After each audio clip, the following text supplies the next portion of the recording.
And we're live again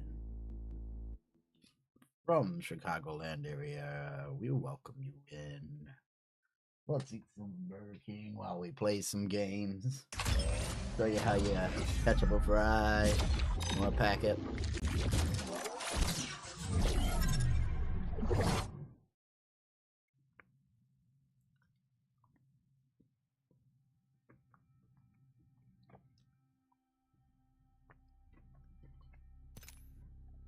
Go on YouTube.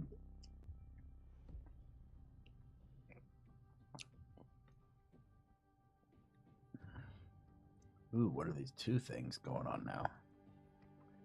Software update.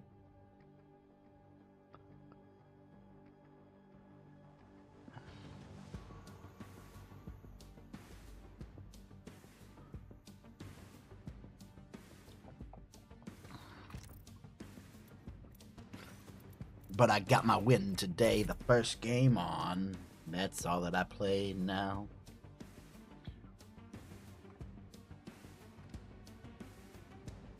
Voice has changed after filming her latest movie, and fans are terrified. Ariana just filmed the film adaptation for Wicked, but something was off. When she released a new questions and answers video for her beauty brand, fans noticed a dramatic transformation in her voice. Ariana is known for having a deeper voice, but it sounds very different now. Her new voice is much higher and softer than before. Fans think it's because she dove into her performance for Wicked, but it could be something much deeper. Over the years, Ariana's voice was different in interviews than how she spoke with friends. Normally, Ariana speaks in a deep, raspy voice, but when she's on TV, she changes it to a more playful, babyish tone. But in an interview, singer Camila Cabello uncovered why Ariana might speak like that. She said singers speak in a softer pitch when they know they have to sing later that day. This way, they save their voice for intense vocal performances. But you won't believe what conclusion her fans came to. They think it perfectly explains why Ariana changes her voice and love her for it.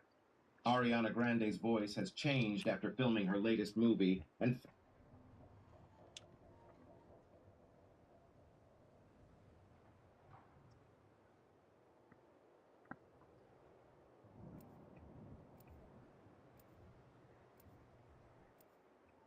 Watch later.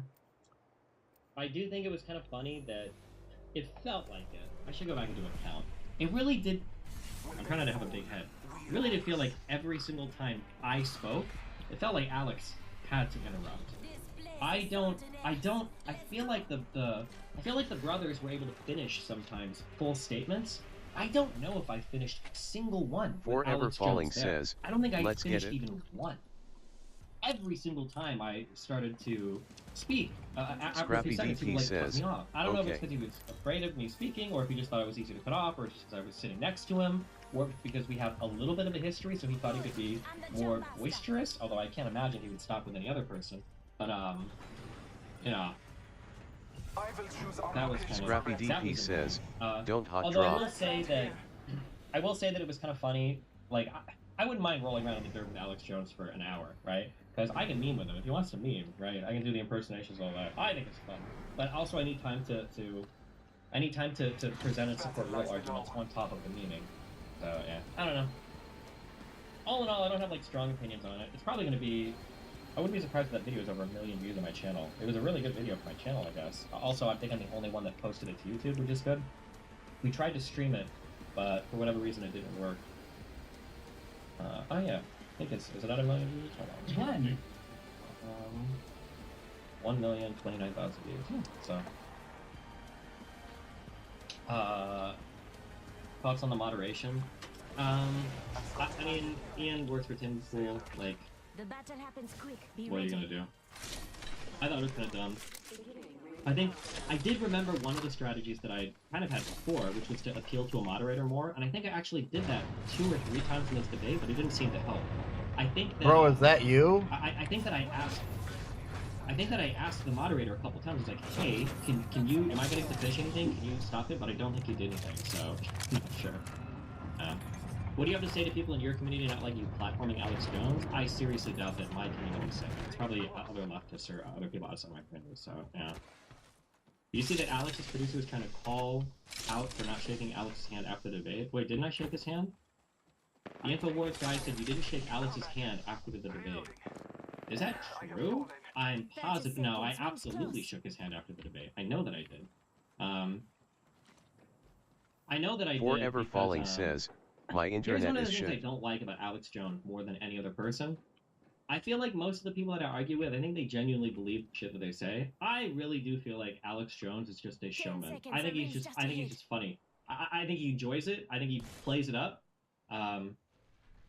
Girl Friday on Tuesday donated $50. No one can argue Trump is above the law or can claim immunity after you read this. Wow, thanks. I'll read it in a minute, buddy. Listen up, the ring's Yeah, because I moving. remember that. Because I remember after the debate.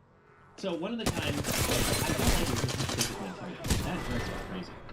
One of the times he put his hand on me, I think I told him, I was like, "Don't touch me." It's, what? Unless are we gonna fight? Like, what are you even doing right now? Well, you just said, here you are advocating for insurrection again. Exact quote. A guy said.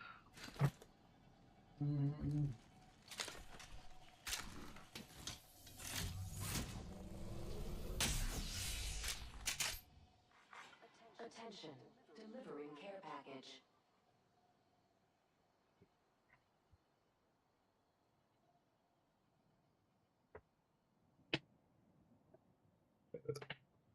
Don't go in the Capitol as a reporter, and you don't even stand up for the First Amendment. Do you trust the courts?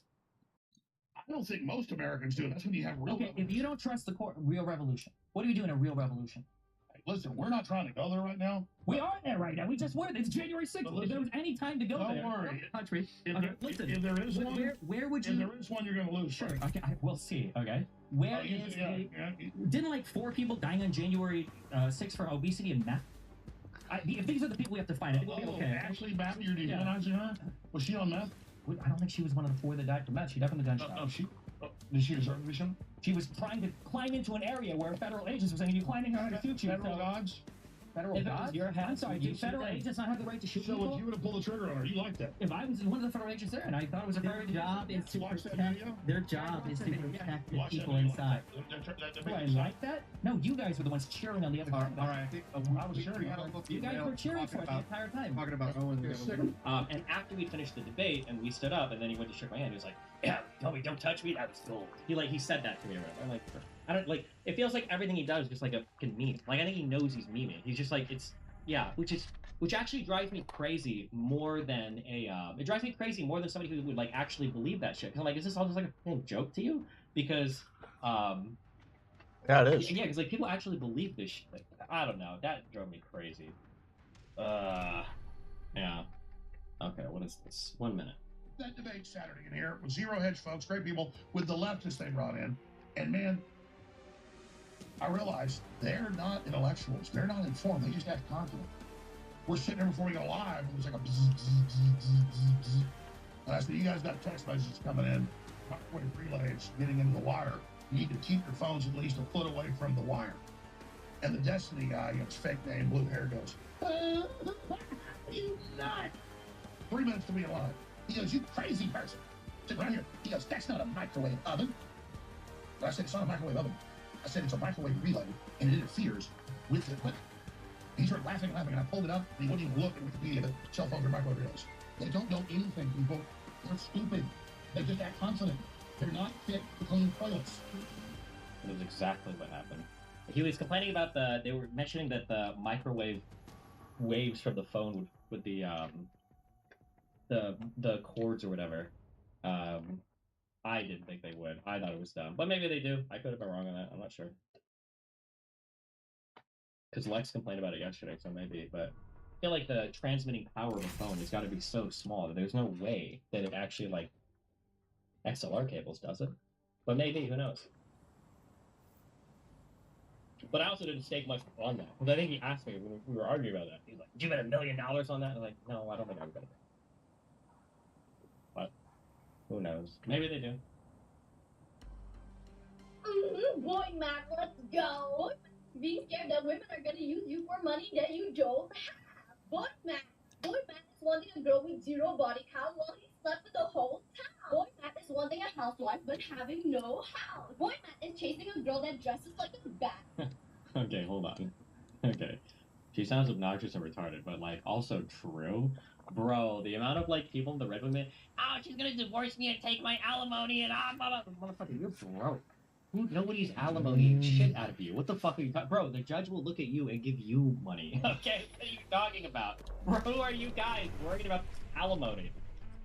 He then tries to change the way she dresses once you get her. Does that make sense to you? And no, it doesn't. Let's get the job Boy, done. wanting women to call you daddy, but expect us to be your mommy. Boy, calling you extra psycho, thinking we don't that you are not that made them that way. It's just, how can all of us girls be psycho for no fucking reason? Boy, is wanting a woman with a perfect hourglass shape when you need to be more worried about that hair boo boo. And boy, man is thinking high value women are in their league.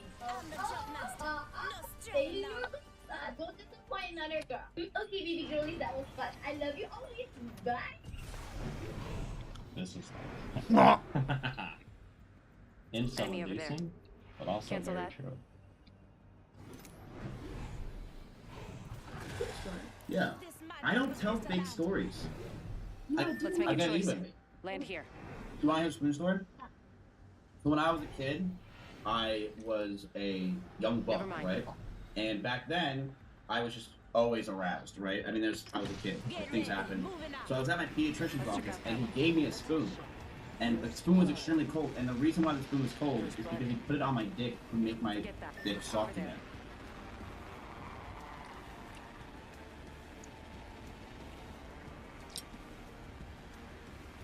I've lost my accent. What? What does that mean? Heads up. That's like your life hack because you lose your Yeah. So yeah, that's not no. It does work. You cool down the penis. You're like, yo, chill. You gotta chill. You gotta chill. It's funny when I was a kid. Like, I don't know what that means. So I was probably it's Instagram. So when I was a kid. No. So when I was a kid, what I would do, actually crazy. I always got boners, right? Guys just always get boners randomly. Oh my god, maybe you knew stuff while your boners really early in life and that's why you can't do it anymore. Right? Like you have a terminal amount of boners. Okay, but can I say something? I feel like you can't judge life like that. You really never know when it's gonna be your last boner. Yeah, like what are the chances of you getting a boner tomorrow if you're 15 versus 50? So- Think about it. Dude, you honestly crazy, Pokey? This is what guys, And they cannot be induced by medication. It has to be natural. this is what guys do. It's called the flip and tuck. Now you probably think it's a skateboard move, right? From Skate 3, but it's actually what guys do to yes. So if I had a boner in public, right, and I'm wearing a sweatpants, here's what I do. Flip tuck, boom, I'm done. I don't think I have a boner anymore. What did you tuck it into? You tuck it in right here. Oh, Yes. oh, that makes sense actually. Yes. You want something else funny? When I first had a boner for the first time, I was like 23, and when I was like 11. So when you spent all your boners in 3 years. I'm like, ah. I just would take my dad's Viagra. I thought it was just vitamin D. So I would take, what I do? I was a kid. We were off the grid, and I was. Yes, fun is how his brain just works in word association and Looks like that's the Well, only like output he ever has. Word association to whatever you just said, or and like impersonating how you're speaking. He's correct. Said You the say word. he's correct? She's correct. Thank you. Said the word. So We off the grid. I actually ran away from home once because when I first got a boner, I thought I was dying. And my dad had, yeah, I ran in my backyard and I started crying. And I would actually, what I would do, which maybe this fucked me up when I was later, I would push down my dick. Not up, like the natural way. I'd push it down, like, get down, girl, go ahead, get down. Like, I would try to get it away from me, like, no, get away, you fool! The Kraken! So I'd push away my dick when I was younger to try to get it away from me. And my dad's like, dude, chill, you got Quiet. it. My dad literally had to come outside one time and stop me from doing it. I'm like, Dad, help me back! One of your best stories ever. Even though it's fake, it was real. I swear it was real. Do you want me to call my dad? Yeah. Hey, Dad, I know you're in a meeting right now. Can you tell me about when I was a kid, I'd push down my dick? Like, no, I'm not gonna do that. It is a real story. I also shaved my eyebrows off in the 4th grade. Come on. Come on.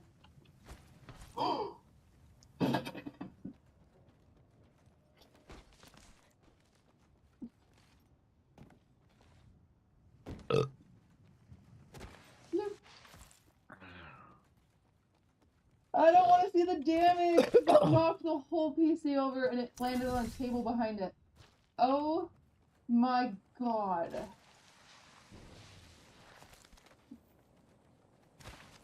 Oh, holy. Oh my god. Okay. Okay. Oh my god. Alright, okay, everyone hold on. Oh god. I can't grab it. Okay. Everybody hold on. The relationship between the world's top Come two get this shield, apex bro. predators is a complicated one. In recent months, there have been many stories of Goofy ass. orcas attacking boats, ripping their rudders off, and sometimes even sinking them. In recent decades, hordes of human visitors have watched orcas at SeaWorld perform tricks with their human counterparts, and we know that sometimes those orcas kill their human trainers. And despite the fact that orcas have never killed humans in the wild that we know of, humans are perhaps rightfully fearful of these intelligent cetaceans. We appreciate their magnificence, but there are few humans on this planet who would willingly jump into the sea alongside them. But before the days of SeaWorld, for a certain time and in one certain place, humans didn't capture orcas, kill them, or fear them. They instead befriended them, working together to hunt some of the largest creatures in the ocean, humpback and southern right whales. It's a story about unimaginable cooperation between two very different species, and a story about what happens when trust is broken and sacred packs are abandoned. In the deep water off the eastern coast of Australia, southern right whales and humpbacks swim by during their annual migrations. In the summer, towards the south to cooler feeding water, and in the winter, back north for warmer waters to breed in. The orcas in this region learned these migration patterns, and between April and November, they would lie in wait for migrating baleen whales on the southeastern tip of the continent, and then trap them and then devour them in the confined waters of Twofold Bay. For thousands of years, the Aboriginal people of this area, the Yuin Nation, revered these orcas, with many of their beliefs linking the people with the whales. They're under us. And when the orcas herded the baleen whales into the bay, the people were more easily able to spear these whales. I don't have any from grenades or themselves. anything. This long-standing put smoke out at the Aboriginal bottom of tradition the blinds. set the stage for what would become the most well-documented case of orca and human cooperation in history. When Europeans arrived in the 19th century, they took advantage of the plentiful whales that passed by the area every year. One family of Scottish whalers, the Davidsons, set up a whaling station on Twofold Bay, one of the deepest natural harbors in the southern hemisphere. The Aboriginal people they worked with in the area insisted that no killer whales be hunted. Instead, the settlers were taught how to work with the orcas. When the orcas found a whale and herded it into the bay, one of them would break off to swim closer to the whaling station at the entrance to the Kia River, then begin slapping its tail on the water, making a loud, percussive sound to alert the humans. Men would race out to their rowboats, equipped with harpoons, and work with the orcas to take down their prey. Once the bloody hunt was complete, the men would leave the carcass anchored in place and let the orcas have the first go. The orcas ate the lips and tongue of the baleen whales. Then the humans returned to harvest the rest of the body for its oil.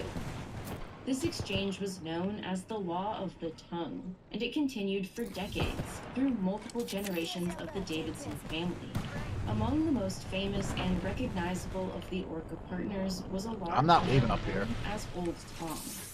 His help was so invaluable that at one point when George Davidson was knocked out of a boat during a hunt, Tom circled him in the water, protecting him from sharks, until he was retrieved by the other humans. The level of cooperation between these humans and the orcas sounds almost unbelievable, but it was well documented. Clearly, it was mutually beneficial to both species. But it's also a rare example of carnivores working together. Humans and lions don't team up to go after zebras, nor do humans and polar bears or any other large predators. So why did the orcas do it? Orcas have the second largest brain in the animal kingdom, following only sperm whales. This big brain contributes not only to their highly social behavior and wide repertoire of sounds, but also to the way their pods develop distinct cultures. This is something we've explored in great depth in our video about orcas. Let the other team But take what's it. more relevant for the story of the Eden orcas is their adaptive hunting ability. Orcas in different locations develop different hunting methods and even go after different prey. In some places, orcas will purposely beach themselves to attack seals and sea lions. In other places, orcas will eat anything that comes into their waters, including birds and even moose. They are the ocean's apex predator. Thanks to their large brains and dietary flexibility, they're perfectly poised to take advantage of whatever new things come into their environment. And when that new element was human whale hunters, the orcas seemed more than happy to make use of us. After all, in one single season, the Eden whale hunters were able to take in 22 baleen whales. That meant a lot of oil for the humans and a lot of live and hungry for the orcas. But sadly, the partnership was doomed to meet an untimely end. By the early 1900s, baleen whale populations had plummeted due to extensive hunting by humans around the world. This meant fewer and fewer opportunities for cooperation between the orcas and the humans. That's heard over here. Though it still happened on rare occasions. That was the case in 1923, when George Davidson went out Get me with up a over friend here. named John Logan. To their surprise, Old Tom suddenly appeared, herding a humpback whale towards them. Davidson managed to spear the whale, but instead of anchoring it in the water as was the tradition, Logan insisted that they immediately bring it back in with them. A storm was coming, and he didn't want the humpback to be washed away. A tug of war ensued between the boat and Old Tom. The orca tried pulling the lines with his teeth, as if insisting he get his rightful share of the prey. But then one of his teeth broke off, a possible death sentence for an orca, as such injuries can lead to deadly infections and the inability to eat.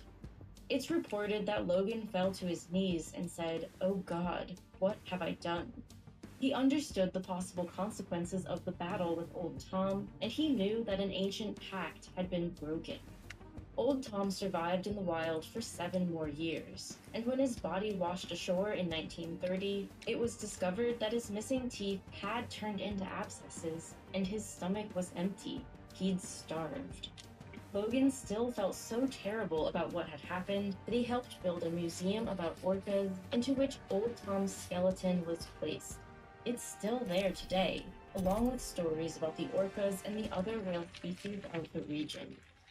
So was it this human betrayal that led to the end of cooperation? No.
Between species, or were other factors at play? Other factors were. Some researchers think that the orcas themselves were being hunted in other areas, and this led to their dwindling numbers before that fateful incident with Logan and Old Tom.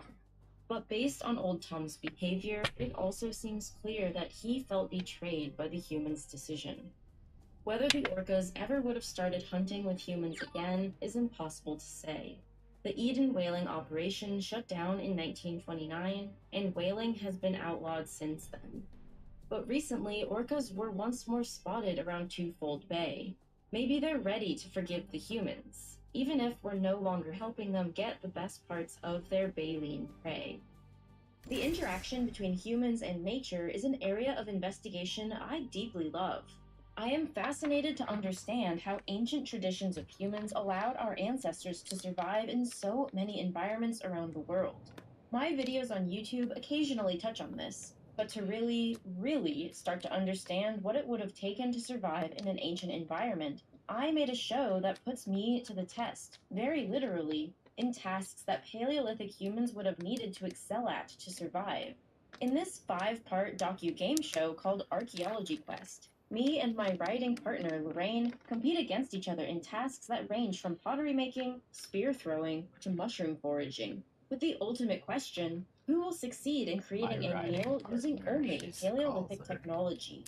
This show is only available on Nebula, and right now, the first 2 episodes are live.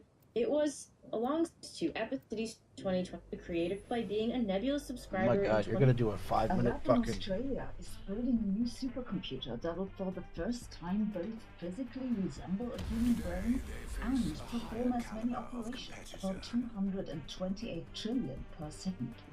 The scary bit is how few operations these are. Yes, how few. Let me explain. The new supercomputer will be built at Western Sydney University. It's part of a new paradigm called neuromorphic computing, but computers modeled after the so-called best processing apparatuses that nature has given us. Brains. Neuromorphic computing isn't the same as artificial intelligence. These are 2 different research areas with different goals. What they have in common are neural networks. You may know neural networks as the most important software behind artificial intelligence. But while these neural networks do in some sense resemble the neural networks in the human brain, they're different from the real thing in one very important way. It's that for AIs, the structure of the neural network is represented in the software. The basis is still transistor. Structure of the neural network is the software, but the physical basis is still transistors lined up on microchips. In the human brain, in contrast, the network is a Bro, this is not it's good. one with the Why'd you land me that here? runs on it. This difference is what scientists and engineers want to remove with the neuromorphic computers. These are built to resemble I gotta the get human away. brain in terms I got of nothing. hardware, not just in terms of the algorithm that runs on it. This doesn't mean that they're built from biological tissue, it just means that the connectivity and functionality of the biological tissue is reflected in the structure of the neuromorphic processor. So the thing doesn't actually look like a brain, it's still a box with wires in it, but it works differently than your phone. The term neuromorphic is somewhat vague and encompasses a lot of different things.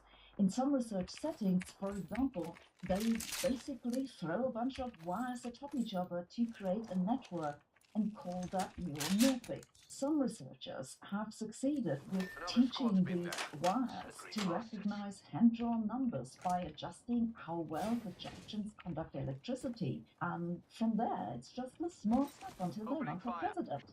Somewhat more sophisticated than a handful of wires is IBM's True North processor that they first put forward in 2014. It had 1 million cores, each designed to resemble the way neurons fire in the brain, and specifically designed to map the virtual neurons of the neural net onto the physical ones. IBM has since updated and improved its neuromorphic processors, but they're still far smaller than the human brain. The new computer to be built in Sydney is named Deep South, not just to acknowledge its location, but it's also a nod to Google's DeepMind and IBM's True North. The new computer will, however, work completely differently than either. The researchers in Sydney want to use what's called field programmable gate arrays that are basically small circuits whose function, in contrast to normal microprocessors, Yeah, they can be still be programmed. electronically changed. Yeah. These programmable arrays FPGA. will take on the function of neurons and simulate, in particular, the spiking. That's the rather sudden threshold at which neurons pass on information. Attention. In addition, Delivering they'll care be package. building in some randomness into the behavior of these artificial neurons, because that seems to be playing an important, if not well understood, role in the human brain. The point of this research project is not to build a super powerful computer. That'd be more difficult because then you'd have to figure out how to train this neural network.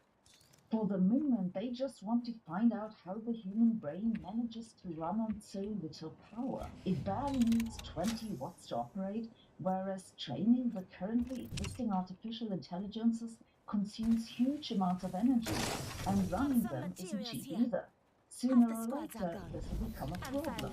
Mapping the neural networks from the software to the hardware could dramatically decrease the energy requirement. Another reason that they use these field programmable gate arrays is that they're slow. You see, neurons in the human brain need a few milliseconds or so to update their state because it's all chemical reactions. You might find that fast, but remember that modern computer processors update billions of times a second. So they're easily a million times faster than the neurons in our brains. If you want to build something that physically resembles a human brain, that's what you need slow electronics. So this is what they'll be doing. The researchers plan to complete the Deep South computer by April this year. It will be remotely accessible for research purposes, though I suppose the waiting list will be quite long. Of course, this opens the possibility that once they've managed to get this done, they might be able to build a computer that's like a human brain but a million times faster, which isn't scary at all. Hello. Hi, Elon. I've been telling you all good things are called something with deep. Deep space, deep mine, deep fry. Deep X. I don't know, it sounds like a medical condition to me. You're welcome. Bye. I hope you're enjoying our science news. I know it can be hard to keep track of what's going on in science, but I also know a solution. Nautilus is a science magazine that keeps you up to date on the most relevant topics that are being discussed today. They frequently have scientists writing for them who will tell you the inside stories. What I particularly like about Nautilus is that they cover all areas of science, from astronomy to economics, history, neuroscience to philosophy and physics. Nautilus comes with a digital and a print version, and it's just a pleasure to read. They really put a lot of effort into writing, and the graphic design is top. If you use our custom link joinnautilus.com/review, you get 15% off your membership subscription, so go and check this out. Thanks for watching. See you tomorrow.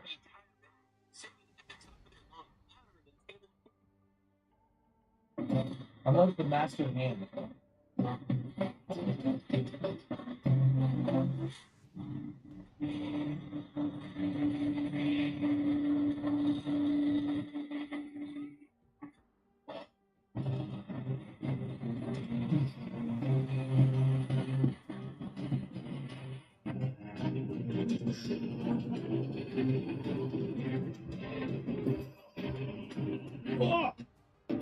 I'm like the master hand.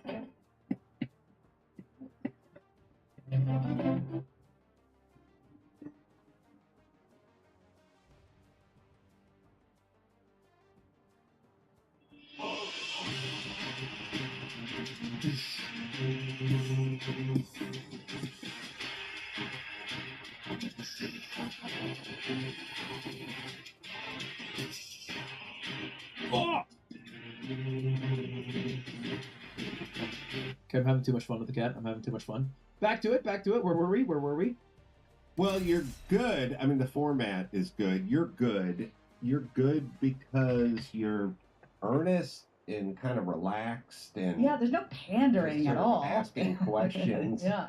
And I was, like I said, I just love DJ Khaled because to me that was the most DJ Khaled has ever been. And I feel like we need to see that exchange. And Sean let him off the hook, not at all. Like, I'll switch you. It's the same thing. Yeah, right. Well, I think what Sean, I don't want to speak for Sean because he's here, but here goes.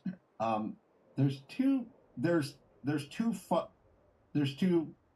focuses or forms. One is he held his feet to the fire, but the other is just from the mouth of babes. Right. I feel like Sean's got a little mouth of babes going on. Right. Like he goes, hey, don't say I quit. Well, you're quitting, which is but that's what an 8-year-old right. would say. That's not necessarily what a tough journalist would say. That's just what if you told your 8-year-old we were playing badminton in the backyard and then you said I'm quitting and don't say I quit, then your 8-year-old would say you are quitting. Right. Sorry, we'll play the clip. This ain't the love I'm want to vibe with right here. All right, all your wings. Yeah, I'll do the question. This shit too hot, bro. I just want to be clear. I didn't give up because you kind of did. No, let me tell you something. I don't encourage nobody to jump off a building and hurt themselves. That's what we don't do. It's like telling somebody. I'm not saying you saying this, but it's like trying to encourage somebody to do drugs. And this ain't good, bro. I've done it 9 times. Adam, you're right. This is absolutely, and to your That's what 8-year-old would say. Exactly. Yeah, the way I look at it is, if somebody sits down, it's just that, the concept is, and people are tuning in to see you kind of challenge, but I don't want to hurt anybody. Like if somebody is in a seriously uncomfortable place, I don't have any problem with them tapping out. The thing with like the Khaled episode is I felt like immediately like when he walked in, and I don't blame him for having this thought at this time of just being like, what is this freak show that I'm on? And then just wanting to get out. Sorry, I was smoking a bowl. Maintain this facade of like being cool, like the show Spicy Wings. Or I don't think we're gonna make it out there. That sort of wash. So the way that he quit. We may just have to land here and do it up and go. Almost on the Mount Rushmore of Hot Ones episodes. Like it's just like it's just such a unique. Definitely is rough. How long was that episode? Like average shoot time, I'd say is 45 minutes to an hour. Is the average length? As average length. That one was how long? Well, so he tapped out, but I think he taps out. I think at the third wing, and then we keep the interview going all the way till the end. So we keep that thing going, but that's what's tough if you're doing a show like that is like when somebody totally rejects the concept and the structure of it, and then you kind of have to react in time to that. Like how are you going to keep the show entertaining? Right. Because they're not playing along like, I'm sorry, I'm trying to focus, but it's so hot. Like he's just not even having fun. Totally rejected the concept to my face, like with all the cameras on and the lights on. There was also the part that wasn't in there where he wanted to swap plates with you, right? And I think he did. That's happened you were a couple tricking of him. times. But my favorite is like, just because I gave up doesn't mean I quit. That's my favorite. That is also our favorite. Do we have that part? Sorry, one more. Caribbean habanero. Kind of got like a fruity flavor. Like if you thought these two were like kind of hot, which they're not. I don't know where. No, it's not. Pete hot sauce is like a nothing. I don't really like too much hot theory, like on theory. Really? Yo, bro, is yours different than mine? No. If you want to switch, we could switch. I want to switch. He takes you up on it. No, here you go. Listen, and I'm gonna tell you something right now for all my fans. I promise you, if I stop, doesn't mean I gave up. Oh. It's Michelle Obama. Wait a minute, keep it going. Yes, it does. All right, by definition. What is it? Is it glitchy, Chris, or is it we're just stopping it? No, there you go. Listen, and I'm gonna tell you something right now for all my fans. I promise you, if I stop, doesn't mean I gave up. Yes, it does. By definition. I'll teach you something today. Okay. Oh, rip, never mind. We can't play ourselves. We can't play our health. We can't hurt ourselves. That's the key. Now, there's people that will do dumb shit, fuck around, hurt themselves trying to get to what you call a victory. This shit ain't no victory to me, my brother. This shit ain't doing nothing but me but causing problems. What kind of shark was that last one? All right. He's doing the Michelle Obama circle talk. As you know, I am the last person on earth to be fat phobic. However, we can't play our health, DJ Yeah. Khaled. Come on.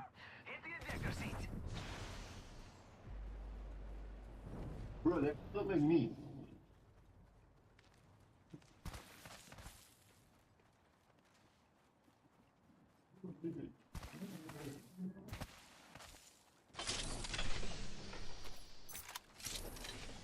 Look, these fish can see the future. Helmet here. Backpack here. Level 2. Don't worry, it won't slow you down. Elusive pinwheel. Bro, you say loser? Say loser. Loser.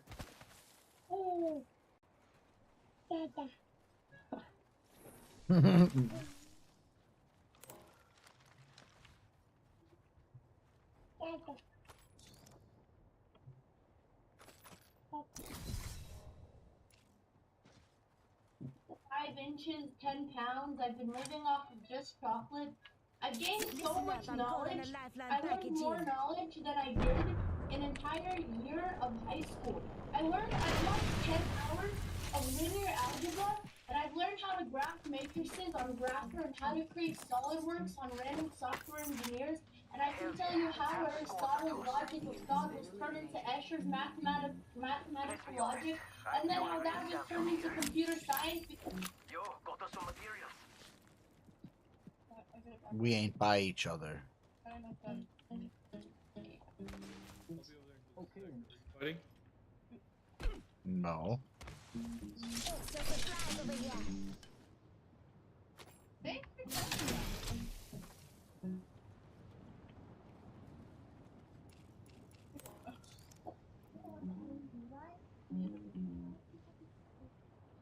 Yeah, but I feel like that would be kind of wasteful chatting with you. I guess. Yo, Zoe! Hey, were you typing on Slick's account just a second ago? Someone was in Slick's account saying like some Spanish in my chat.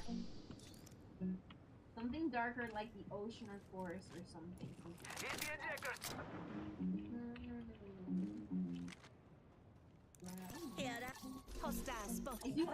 You're chasing that guy or no?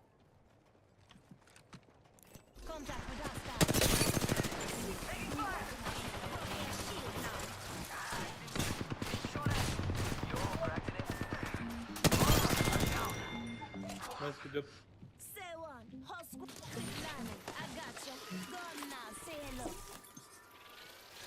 And we found Daddy Brim. Charging up my shields. Like. So we are watching Spaceship now. I didn't even see the guy until you said something. Like a weird way. No, I didn't. It's because I was probably like mid-stretch. There's a bunch of shit in this box. I didn't see it like that. Oh, you were sweet. No, it was like a stretch. Yeah, good boy. Tons of heavy ammo if you want it. You know how like every family sort of has like a, you know, a hierarchy, right? Bimbus is at the top of the hierarchy, and he doesn't say names either. He just kind of looks at you, and you know you have to give him a snack as tribute. So I think we all just copy Bimbus because he's at the top of the totem pole here, and he doesn't say names either. So we just kind of copy him because he really leads us. And that's my theory on why my parents don't call me by name. They just kind of look at me, and I kind of get it. I saw on my followers list a very weird thing. Evo shield here. Okay, I was like, what's this? It said Ludwig, YouTube, I'm back, bro versus bro, Iron Man. And I clicked on it. I'm just gonna go get some It's like material. not- Where the fuck's this material at? It's not working. I don't Oh have my the God, shit. it's the Where the fuck is extension. this? Okay, I got Oh one my over God. here. Oh my God, is that the extension Ludwig King downloaded onto my computer? Yo, crafting over here. Oh my God. Got some materials, yeah. Oh my God. That is mogul moves, dude. That's literally mogul moves. I know that this is a cop-out. I know this is a cop-out, but I'm telling you, my viewers, they can request me to make a wallpaper, whatever I want, or whatever they want, and they chose this one. They chose this one. Like, I don't like this. I don't want this. Listen. Well, I have to, because they redeemed for it. Like, if they're like, oh, hey, can you make this your wallpaper? I can't say no. We're all inside the ring. Good. No. No. I'm not a weeb. No. My normal wallpaper is the normal back. Okay, that's different. There's a lot of cop-outs. Looks like a care package is coming in. Big things in that. My viewers are forcing me to do a lot of this stuff.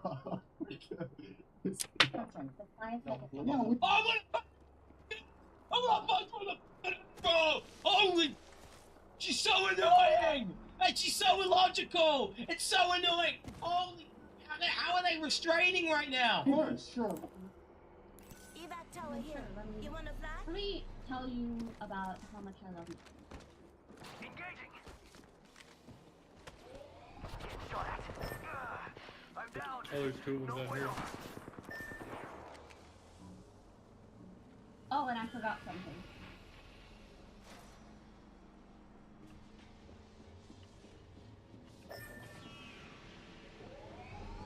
Yeah, I think that's about it. How far down were you? Hold on, I think Mimi has something to add.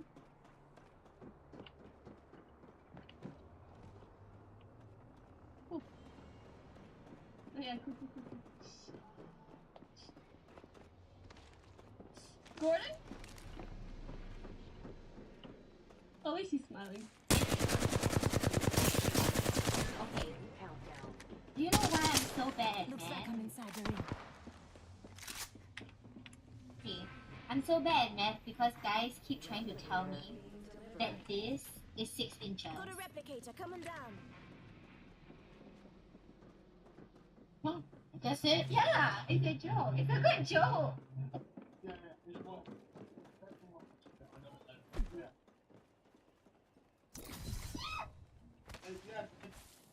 This squeaky toy looking. There's a dog playing there.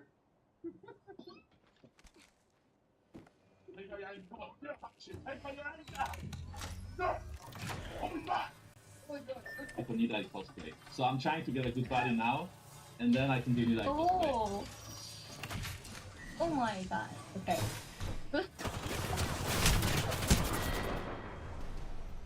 You wanted to tell me you are trying to get the good body? Yeah. No, I mean, no. I mean, I mean, that's just part of the cosplay. I was trying to say that I'm, you know, if I would do new like cosplay, then I need to do it like naked, not fully naked, just like, you know, you show body, right? So then I think it makes sense to get like a good body when you do that. Okay. Okay, I understand that. Sure. I mean, I never did cosplay in my life, but you did, right? So you should know better. Yeah. Oh, you know I'm doing cosplay. How? Oh,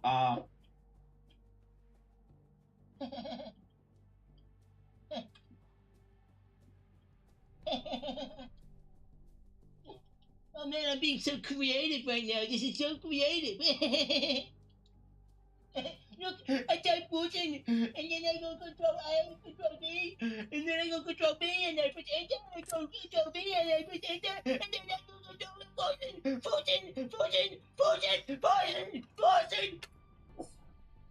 I commit to that? Yes. Lift the entire tripod gently. That is lifted. And then turn the camera and aim it at this. Yeah, that's the best we're gonna get. Yeah, that's good enough. Oh god. It's another sex doll. I didn't know that was gonna. You have a piss bottle by your bed. 1 second. That's not a piss bottle, dude. I didn't know that was gonna. You have a piss bottle by your bed. 1 second. That's not a piss bottle, dude. I've been drinking apple cider vinegar. That's what that is. Don't worry about it, dude. Don't worry about it. I'm Spencer Marks, senior members of the CFI. Wait, the what? Center for Inquiry strives for rebut. Wait, this is a little professionals in finding who asked? The Center of Inquiry. Investigations Group. I'm Spencer Marks, one of the senior members of the CFI Investigations Group, Science Advocate. These are the motherfuckers who find Yuri, I'm a called physicist. Today I got to thinking about a classic Dr. Phil weirdo that went on to his show. This was back during the era of Dr. Phil being a bit of a king. Make this make sense by like taking percentages from streamers and creators. We're just gonna ignore that, and then we're just gonna monetize on the back end through gambling. And like, there's some ethical concerns that with some people, fine, including me. But it is what it is, right? Like, that's just kind of how it's working. Regardless, it's really put Twitch on the back foot. And now Twitch has to bet that they will win the fight on the community experience. The experience of being on Twitch has to be better than it is anywhere else, which is kind of problematic sometimes, right? Like, the YouTube player, right, is way better than the Twitch player, and some people just like watching and rewinding VODs, and there's just better features and less bandwidth problems, and generally speaking, the content delivery network on YouTube is just far superior. It's just heavier servers, it's better. So Twitch needs to bet, okay, we're gonna have the best community experience. And now here comes the real big reason. You understand this, that the kick has kind of put Twitch on the back burner a little bit. There's some competition there. Previously, if you remember my funnel talk, right? When that's effectively a news streamer. So affiliate was like you had like 5 viewers concurrently or more, and like some number of followers like really small. You can sign up for affiliate. And you became an affiliate. And there was like all these people that were like, oh, there's even this like path to affiliate, path to partner thing that people would follow. So new streamers, when they were making an evaluation of what platform to stream on, had no problem signing exclusivity to Twitch, right? Because they were like, well, this is just the place to do this. But after Kick came along, Twitch's biggest fear, you gotta understand, is that like the latest, biggest upcoming streamer, right, is Kai Cenat. And Kai Cenat, massive broadcaster, went from basically being unheard of a year ago to like 60,000, 70,000 like people watching a stream at any given time. And rightfully so, amazing entertainer. I talked about him before, I have a video about him. So, where did Kai grow up? Kai grew up on Twitch. Kai came up on Twitch. So, the biggest fear that Twitch has is that Kick starts growing these streamers. And the next biggest person grows up on Kick, because that points to every new creator, and every new creator says, oh man, like, well, that's where I need to be, right? So, Twitch previously had the luxury of locking people into affiliate, because they knew that they were the place to be. But now that Kick is around and saying, hey, that sub-split, you can go over here, you can start your career here and earn 95% of all the money you take. You know, Twitch, they only need 50%. So you're gonna make way more money here, and we're also gonna pay you a salary to be here. Twitch had no choice but to drop exclusivity at that point, because if they were continuously locking new streamers into a split, it would then become an evaluation between, well, do I want to only stream on Twitch, or do I want to make all this money over here, and hey, I can also stream on YouTube and do whatever I want, right? I know, by the way, I could be like more not safe for work over here, or I could like, you know, watch Lord of the Rings for 8 hours, like, okay, whatever you do over there. So, great, right? So it became basically inevitable that Twitch had to do this. And it goes back to my friend Trainers, who was like, you know, I just think at the end of the day, Twitch needs competition. You're right. Like, Twitch just needs some competition. And now they've got like legit competition, like getting huge deals like that from under them. Big streamers like XQC and Nate Shot going over to the platform for the big bucks. Twitch is like, damn, like, also, we can't financially compete with these deals because we can't justify, like, we can't white people Amazon for this money, right? We're not gonna, like, why should I pay $70 million for this freaking... Imagine walking into Andy Jass's office, or whoever you gotta approve for a $70 million expense at Amazon, and being like, yeah, so this weird goblin kid, like, with this hair that's someone's here, TV, and thusly his audience, is worth $70 million. I need to justify it. You're not gonna do it. It's not gonna happen, man. Twitch can't compete 1-to-1 with what Kick is offering these people. So they're like, all right, screw it. We're just gonna drop exclusivity entirely. Just do what you want. We're gonna build the best community. We're gonna build the best product. We're trying to win on that. Which, by the way, should have been doing the whole time. Thanks. Right? Give a little bit of competition and knock them out of it. But that's what they should have done. You gotta ask that, but like, I need links to support this. I guess I don't need links to support it. Twitch has had huge PR hits over the last year. But they've had a bunch of PR hits, and that also means they needed a couple of W's here. And at the end of the day, what a dumbass! Be competitive, which is really dumb to push it like that. They're making favored clips, which as of yet haven't been like very successful discovery, but at least they're trying. And it's also do that. Right Don't fucking know. Discovery feed that's come out that is available to like 20% of the of total Twitch audience. Good. It's like it's a pretty good start, and that's what we're going to talk about now in the conclusion part. Just kind of like, where is this going? What are the most important, like, kind of takeaways from this? And before that, this is the secret call-out. That's right, of course there's a secret call-out. Are you kidding me? It's 2626. What a good time. That means if you are still watching a Devinesh video 2626, you're the OGs. You're the gangsters, okay? Post that in the comments, 2626. Comments, thank you.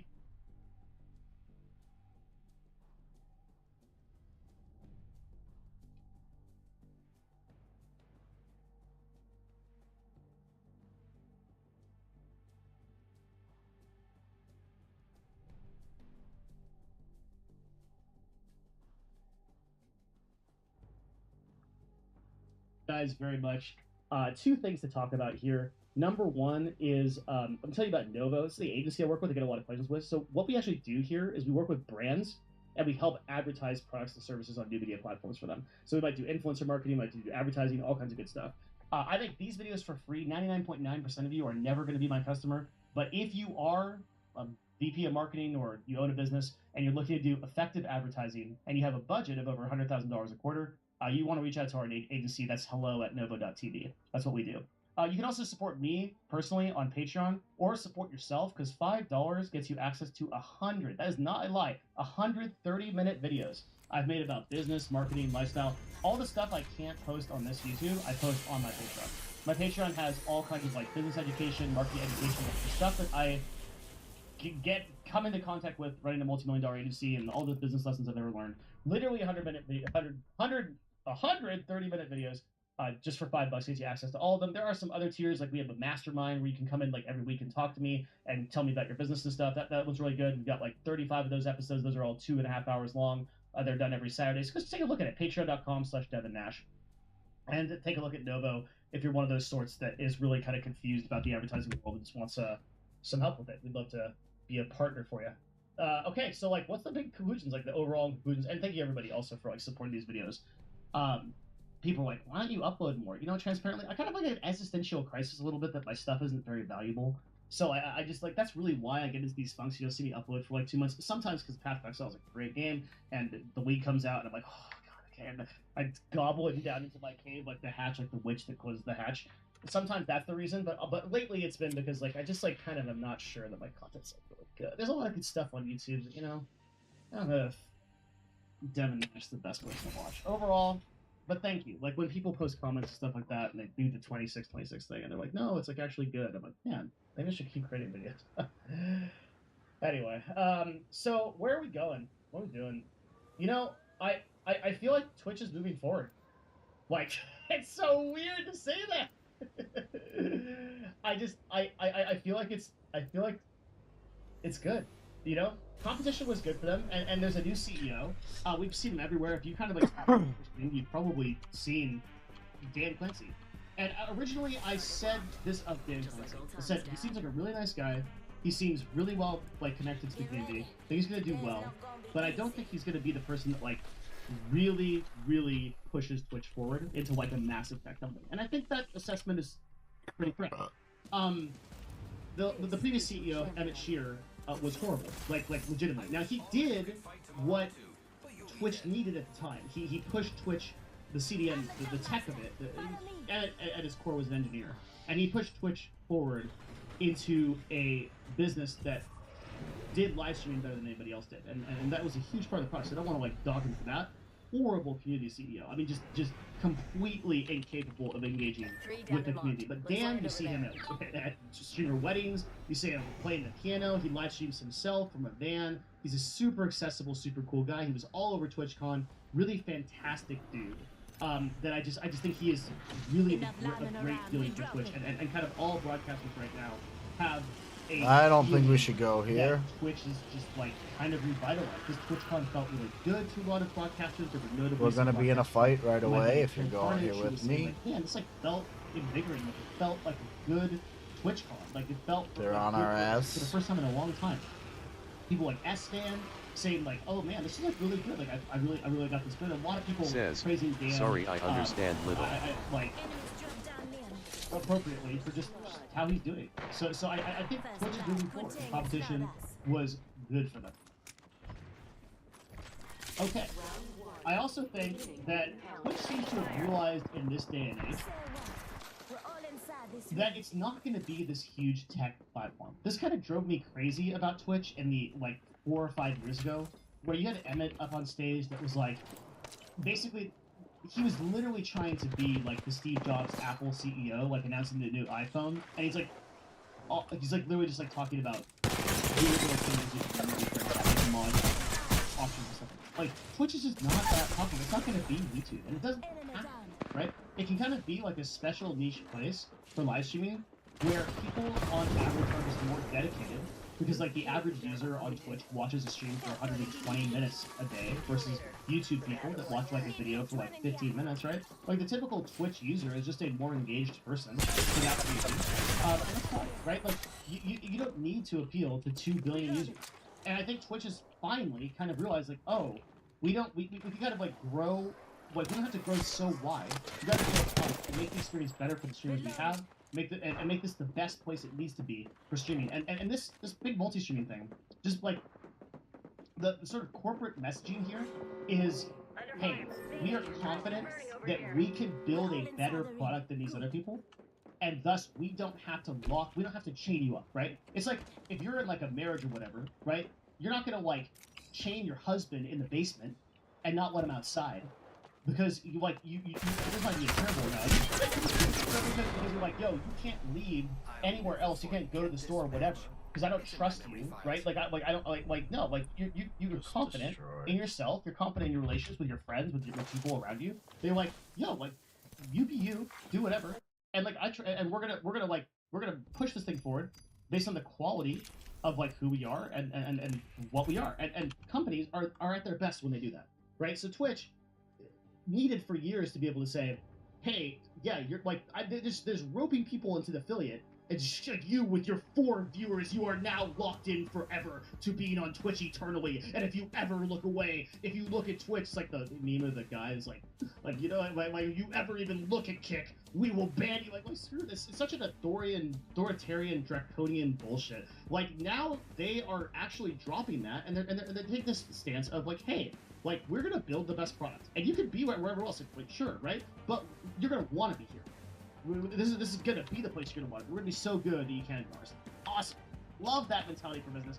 It just shows that the organization from the top down is like starting to get it good, right? Huge W for all streamers. Like, that's my only point here. That's what I just wrote. That's all I wrote. And as a result, again, everyone should accept partner and affiliate now. Period.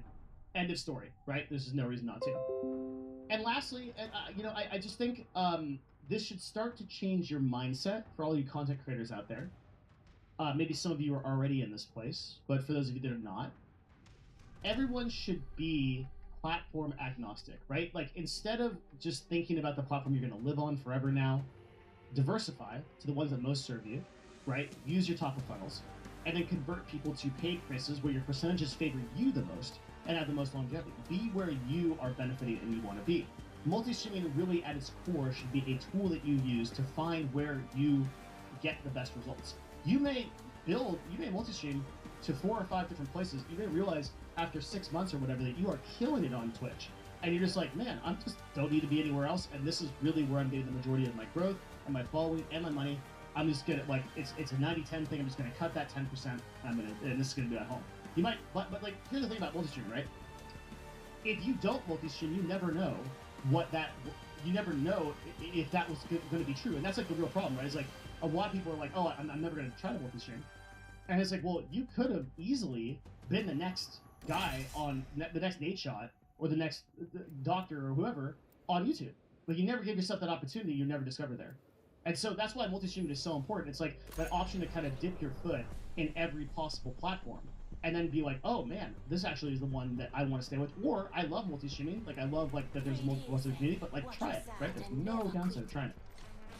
So at the end of the day, build your platforms and build your brand on the platforms that most serve yourself. Like, don't have all these blind loyalties.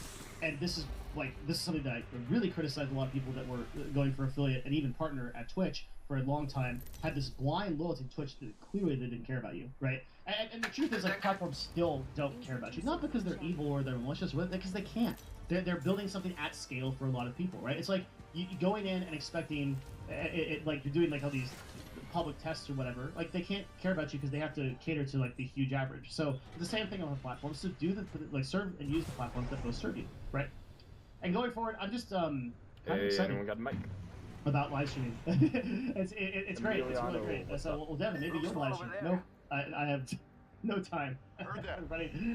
Maybe if I do, I'll definitely multi-stream. But yeah, I'm excited for the first time in a really long time about the direction that Twitch is going.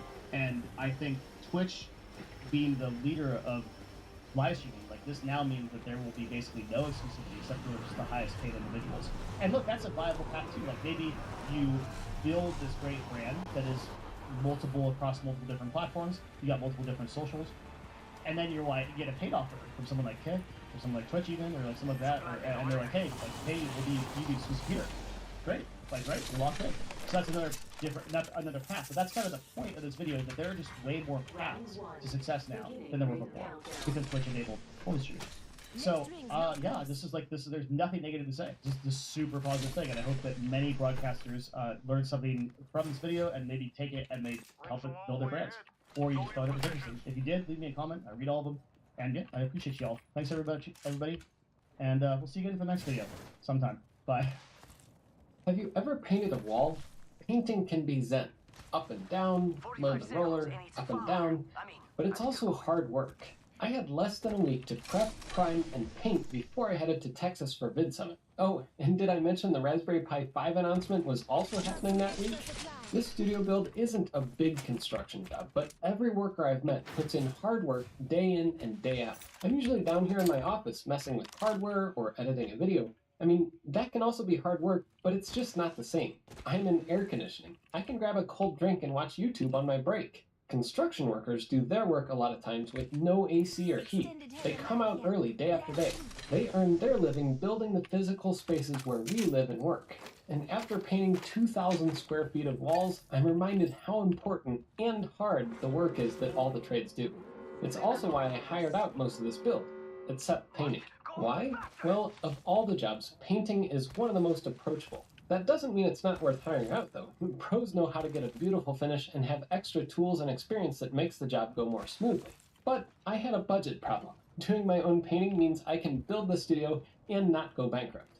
In this video, I'm going to share some of the things I did and new things I learned for 2 reasons. 1, because you might pick up some new trick that helps you on your next paint job. And 2, it's great for engagement. Every time I do something wrong, I know 20 people tear into me in the comments. And 1 or 2 comments will have suggestions for doing it better. It's really a win-win. But before that, it's good to stay protected from paint droplets while you're painting.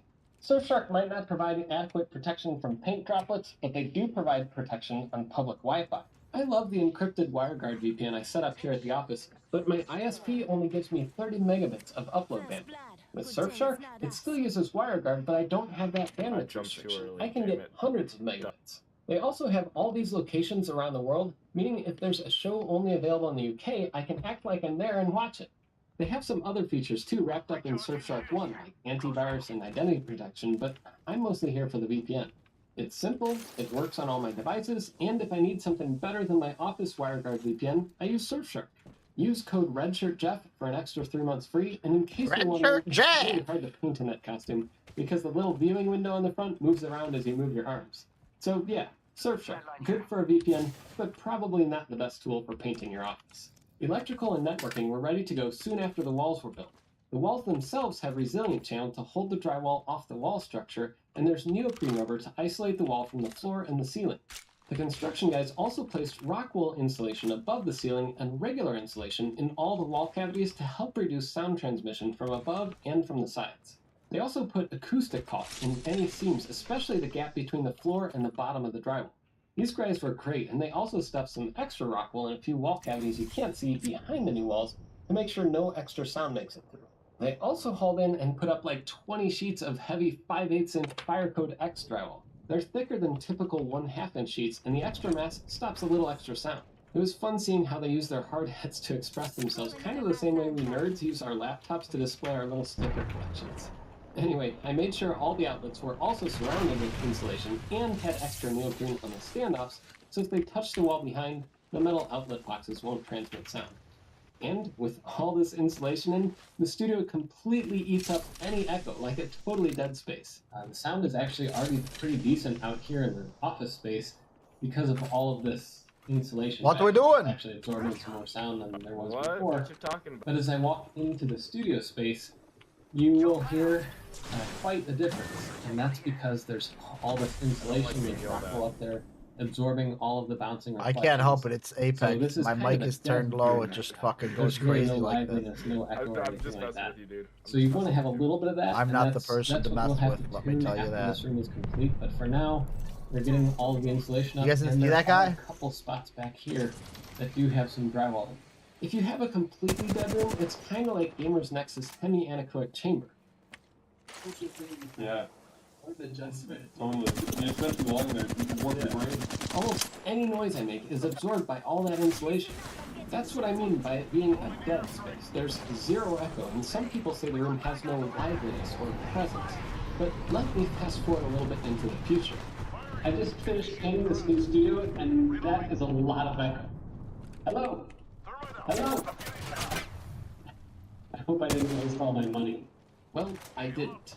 I mean, the problem is I went from one extreme, a completely dead space, here's me talking in the studio space, to the other, a completely live space with tons of reverb. Test check, 1, 2, testing, testing.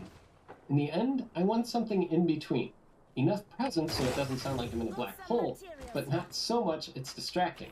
But we'll get to that later. For now, drywall. Drywall is labor intense, and taping and running well takes a lot of skill. It's more like artistry than brute force, especially if you want a smooth finish. The process went pretty fast. The drywall guys got the main studio done first, and had enough insulation left over to stick it in all the other walls too. Insulation doesn't do a ton, but it does help. It's better in the walls than a landfill. And in the studio, they actually put the ceiling in last, and left a little gap they filled with acoustic caulk. The goal is to make sure all the structure is as isolated as possible. They cut around all the outlets, and luckily it looks like all my wires are still intact. And you can see how the drywall is actually out from the wall here in one of the door frames. That gap was filled with a little extra insulation and wood trim later. They cut the drywall a little too close to the floor in this part, so the door installer cut it back up a little higher when he installed the doors. And we decided to still not touch this little fire alarm station, since who knows what that would trigger. So the drywall was literally cut to slide around it. Painting around it was fun too. But they got all the drywall in the front, the studio, the ceiling, and the back, and it's so nice to see everything coming together. Also, Health drone, come back to me. But not before tape and mud. The first coat is light and just fills in gaps with some tape to keep all the seams together. The second coat spreads out the mud and it starts looking more like I think they might be getting third party. A few days later, after a final coat and a ton of sanding, everything was nice and flat. The mudder even filled in a crack in the old wall that was giving me trouble with my cheap little spackling compound. And now it was time to paint. We're gonna have to move, so I don't know why we're going this way. Painting too, so I got to watch him trim out the heavy pre-hung studio doors. All the doors are solid wood to block sound, and for the server room, I had forgotten he actually ordered solid French doors. That meant some rework in the opening, but all's well that ends well. And you know how they say an ounce of prevention is worth a pound of cure?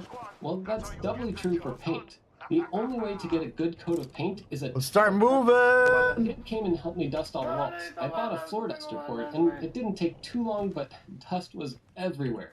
Definitely wear a good mask or respirator when you're doing this. My dad sucked all the dust out of the boxes, and then we vacuumed the floor and rolled out rosin paper to protect the floor from drips of paint. And even though it's expensive, I used gaff tape to keep the paper in place since it sticks to bone with anything and it peels off pretty easily afterwards. I don't have any old shoes to wear right now for painting, so I bought these overalls that cover everything, even my shoes, and got to work on the part that I hate how are we the gonna most, get out of this? You want cutting me to launch it. pad it? It feels like you're not making much Or you just progress, want to run and this? with these 10-foot ceilings, I had to use a ladder to get up into the corners. Plus, at the end, if you're like me and you don't paint much, your fingers and wrist end up pretty sore. I used a 2.5-inch Wooster sash brush and a Pelican handheld paint bucket. I've also used a handy pail, but whatever the case, I love this magnet that holds your paintbrush up above. You want what? If you don't have that, you risk getting paint up in the bristles inside the ferrule. That's this metal part that holds the bristles in place. And if paint does get in there, good luck getting the bristles back into shape. A good paintbrush like this should last a long time as long as you clean it and treat it well. And that I did. After I used it, I made sure to rinse out all the paint and spun it dry with this neat little contraption Purdy also made. Somebody else put one out right there. Paint roller covers, though I don't always clean my roller covers since I'm a little lazy. For primer, I used Bullseye 123. It seems like a good base for latex paint, and I saw it recommended on some paint forums, so I went with it. Rolling it on takes forever though, because it really soaks into new drywall. So, like, one load on my roller would only get one roller weight on the wall at a time, so it was slow but steady progress. The main thing is to keep a wet edge and keep painting in one direction. This was the first time I used a bucket and a screen instead of a paint tray for rolling my paint. All the painting I've ever done before was like 2 or 3 gallons at a time. So, since this project needed at least 15 gallons, I bought 5-gallon paint buckets and a couple extra empty buckets for mixing. I split the paint in half and dropped a roller screen in the bucket. This is actually way faster than using a paint bucket. It's harder to spill too, and it's nice having a handle on the paint bucket to move it around. And at the end of the day, it's nice to just drop the roller and screen down into the paint and pick back up the next morning. Just make sure you cover up the bucket with a lid and some press and seal so the paint doesn't have a chance to dry on the screen. When that happens, you get flecks of dried paint and you have to run it through a filter. I also bought this large bag of painter's wrap. It's basically old shirt material that's cut into small pieces. These things are handy for cleaning up little drips or swiping little things off the wall while you're painting. I decided to skip painting the ceiling because nobody's going to see it anyway. There's actually going to be a new drop ceiling in here. With this primer coat done, the walls started looking even better, but with primer, unless you do 2 coats and sand in between, it definitely has a bit of an uneven look. The main thing is to make sure the whole wall is covered so your paint has something to stick to. I didn't end up sanding down any paint coats, but I'm okay with a little roller texture. A few people asked me why I didn't rent a sprayer and spray the paint on. That's a lot faster and usually gives a smoother finish. Well, I'm not familiar with spraying paint, and in this case it would have meant squeezing the painting into even less time since I was working around the door guy's schedule. But let me know in the comments, should I have tried spraying it on instead?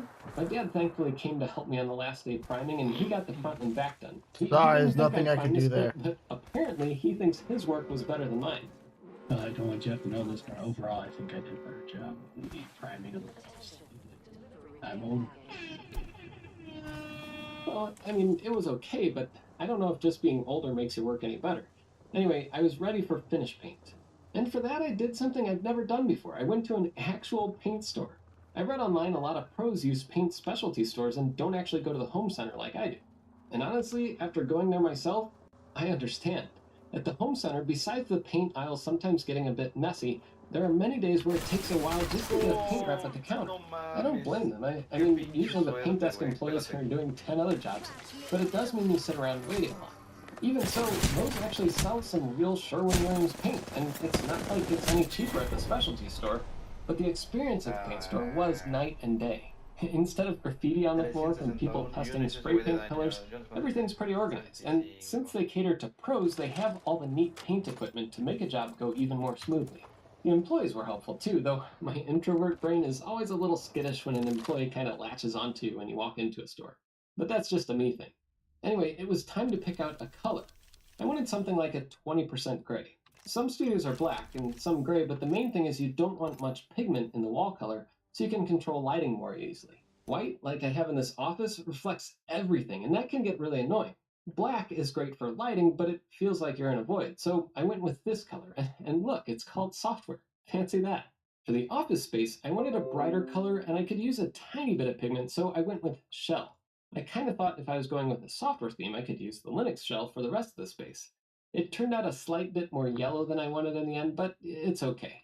I started painting the studio walls first. I wanted to make sure I got down 2 solid coats of paint, so it was time to cut in, then roll on the first coat. This super paint rolled on really well. I could get maybe 1.5 to 2 lines per roller, and it was quick going down the wall. It was a lot faster than the primer.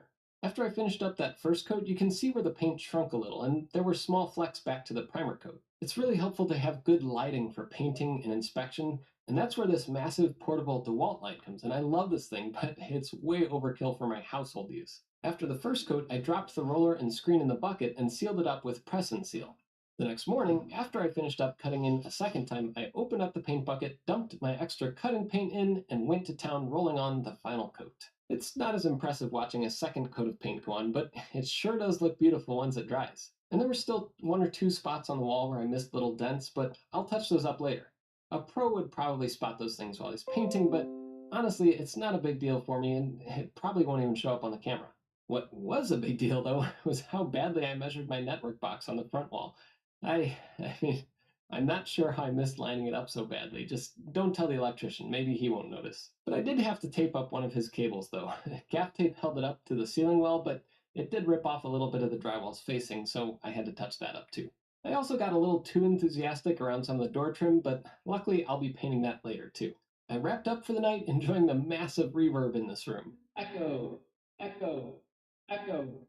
The next day, I cut in the back wall and put down a coat of primer since we hadn't finished that room, and I thought it would be cool to see things from the perspective of the roller.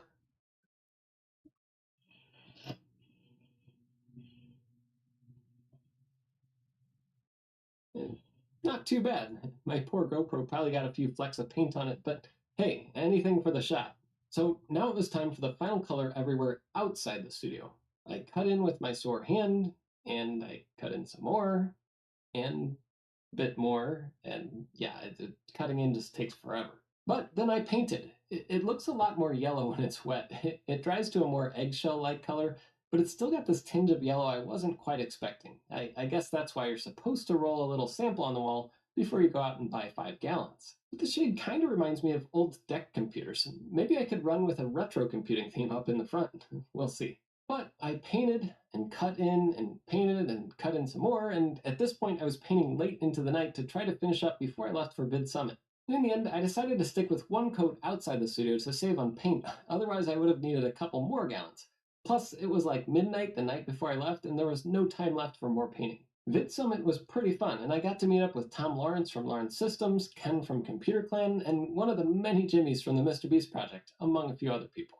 But I'm back now, and next up is the new drop ceiling, electrical, finish trim, and I just bought a new Home Assistant Yellow that I'll be installing soon, so subscribe. And until next time, I'm Jeff Geerling. Britney Spears has been through it over the years, as we all know. The conservatorship, her father, her family, her baby daddy, her sister, everyone causing her pain and using her for money, forcing her to work and then taking all her money. Seriously screwed up. So the fact that she's releasing a memoir very soon has fans eagerly awaiting to hear more about her truth. Excerpts from Britney's new memoir, yet to be officially released, have in fact surfaced online, indicating that the book has been leaked and is available for purchase in stores illegally. Despite the unauthorized release, the leaked content is causing quite a stir, revealing a lot of intriguing details. Today we will be diving into a little bit about what the book entails, including an excerpt from the memoir itself, so grab your popcorn and don't forget to hit that subscribe button for more juicy celebrity tea updates. In her forthcoming memoir, The Woman in Me, Britney Spears bravely shares a deeply personal and long-kept secret. The pop icon reveals that during her relationship with Justin Timberlake, she became pregnant with his child, but he wanted her to have an abortion.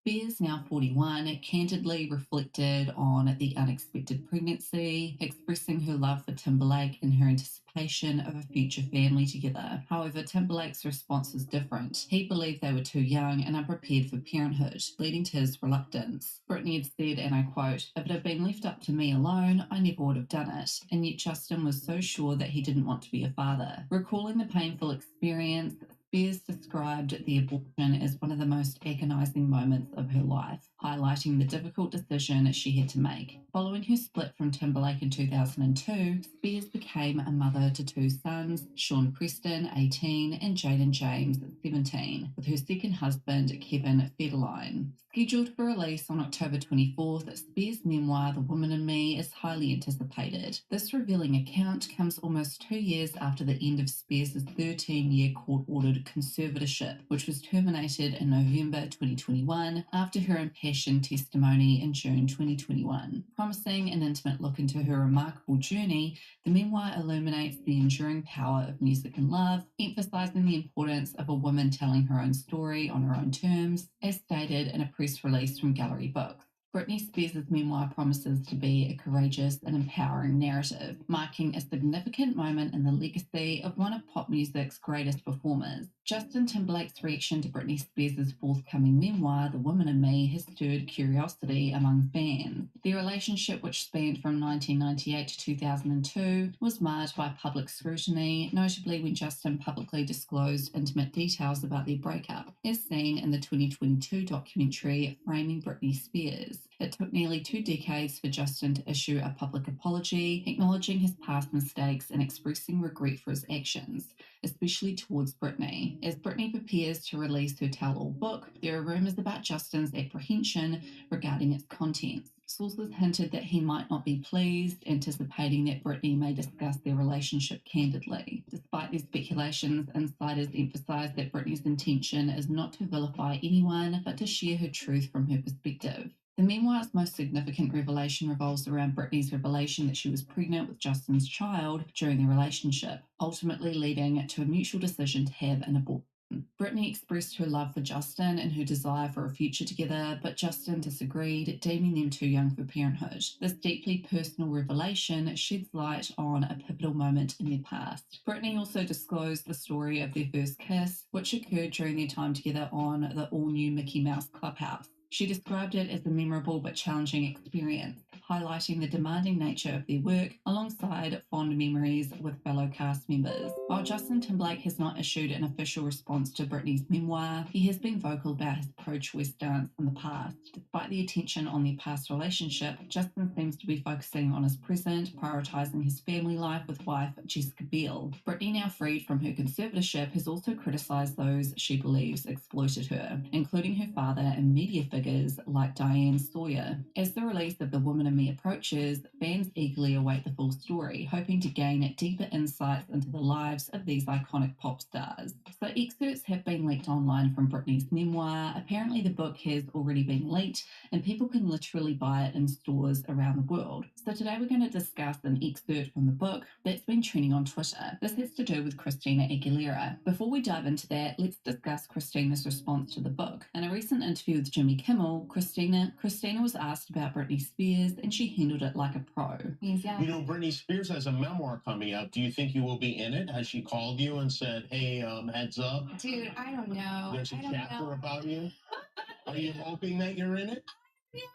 Am I hoping? I mean, I'm hoping that, everything is all good with her. In a leaked excerpt from the book, however, Britney did not shade Christina. Instead, she'd said, "For years, the media has perpetuated this idea of a feud between myself and Christina Aguilera, painting us as rivals in the pop world, simply because we both happen to be successful female pop stars at the same time. But the truth is, there was never any real animosity between us. Sure, there may have been some competitiveness, but that's just the nature of the industry. At the end of the day, we both knew that there was room for both of us to shine. Despite what the media may have portrayed, we've actually had some great moments of friendship and camaraderie throughout the years." Britney Spears fans are reinterpreting her 2003 song Every Time in the wake of her recent revelation about having an abortion during her relationship with Justin Timberlake, detailed in her upcoming memoir. In the memoir, scheduled for release on October 24th, Spears candidly discusses the difficult choice she made while dating Timberlake, who believed they were not ready for parenthood due to their youth. Closure on October 17th, fans have started to speculate whether Every Time, previously associated with her relationship with Timberlake, now reflects the terminated pregnancy. The song's lyrics, especially in the chorus where Spears sings, "And every time I try to fly, I fall without my wings. I feel so small, I guess I need you, baby," have taken on a whole new significance. In the accompanying music video released in 2004, Spears is depicted walking through a hospital room where a woman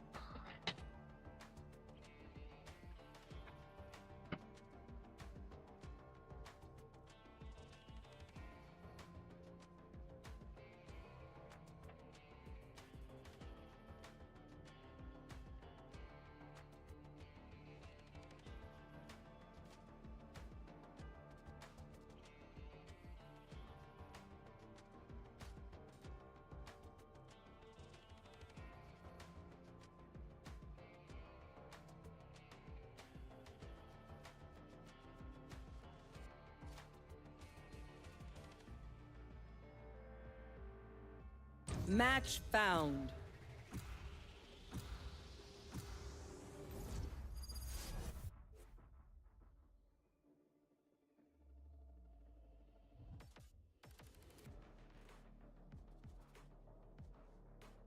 Someone use.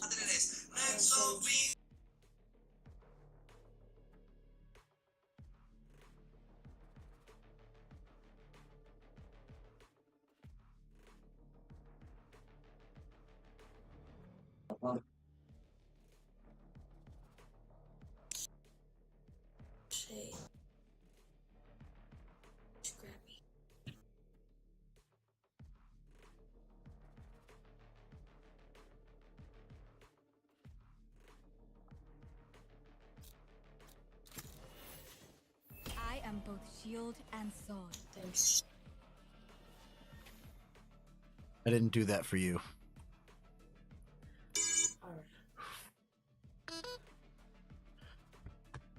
Don't step out of line.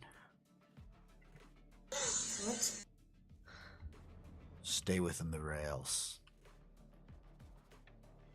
Are you the main character? In my own life, yes.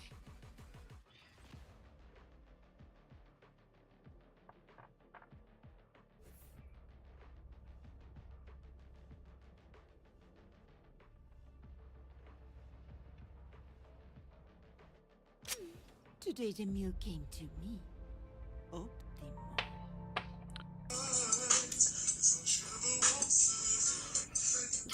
Turn that off or I'm muting you. Wait, why are you hating, bro? Why are you hating? Stop hating. Because I'll get a copyright strike.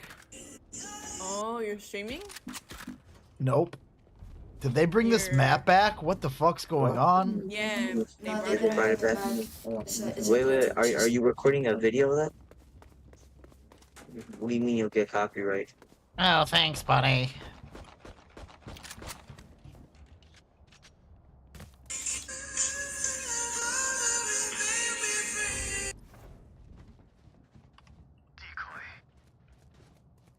I can't believe they brought this map back. Coming under tunnel? Bro, it's been gone for a couple of years now. Not for a couple, like what? 8 months. Yeah, they're very much mid. I got one 8 here. months is a year. Guy, they're coming up kitchen. Bro, I am so rusty. Can't use this yet. One enemy remaining. Alright, 29 Omen. Oh my god, there's a window over here? What is this? We won because we were That's the funniest thing Bro, ever. what is that? I'm buying the Outlaw. The abuse. Is the Outlaw good? Last time I played was 3 No. months ago. Yeah, it is. No. 2 bullets in a magazine? What is this? If you shoot both of them, you're gonna have a long time to reload. But they're really good shots. Not gonna lie. Mommy says. Yeah, but you'll whiff them. Yeah, they could one shot. And I that's heard only they a could one month. shot light shield. I'm camping mid. Ooh, this is all different too. Yeah, Yeah, it said the map came back for changes. Oh, we know where they are. Oh, they pushing in. A, B, C, D, E, F, G, H, I, J, K, L, M, N, O, P. Hey, bro, I forgot everything. Spike So first you planted. want to shoot people and then boom. Oh, no, really, bro? I didn't forget that. That's how to learn, bro. I hate this game. Blocking sight. Bro, no Last shot. I player just. standing. I tried to mantle, bro. You can jump over with that bitch though with your Q. Bro, I'm about to crack him. Alright, I gotta mute that. I'm done. Oh, hell no. Captain didn't burn his gate. Yeah, you got me there. This is calm. Of course.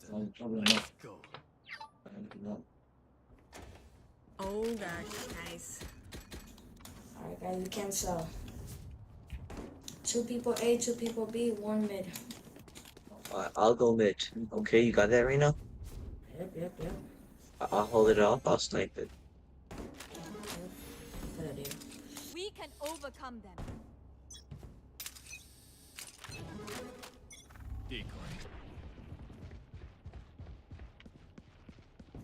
I don't hear any footsteps. Alright, anybody got egg on them? Here. Alright, there it is. Enemy spotted. Nice. Oh, I killed someone with it. Neon's in. Bro, I was told it was bad, so like, you know, surprised. Spike planted.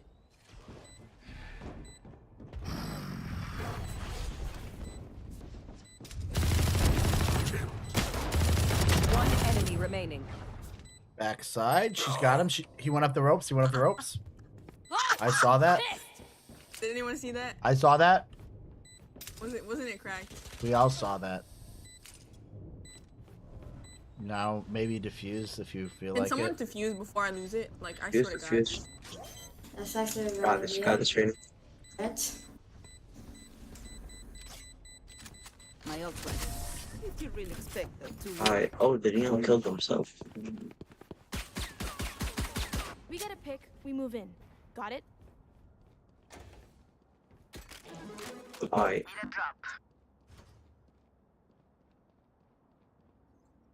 About a full box, these kids. About him, 200. Valorant.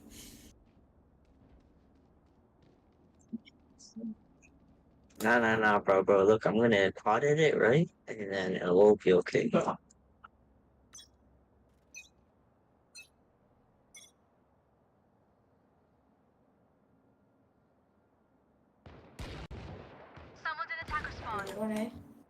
The new gun sucks, the new gun sucks, the new gun sucks. 140. Wait, 140 Sage, 122. 83 Omen 66 Neon. Are they mid? Yeah. 140. 140 Sage, 122 Sky. They're gonna heal each other though.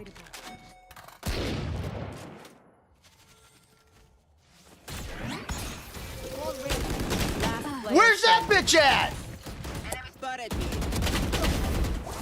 Raina, you're cracked. Well, you should have this bitch healed.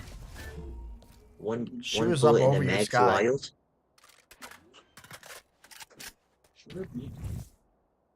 Spike planted. Cutting their vision. Pop the ult, bro. No balls.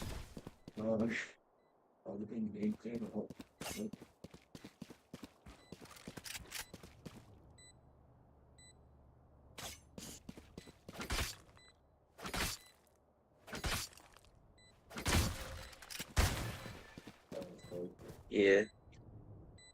Out of charges. One enemy remaining.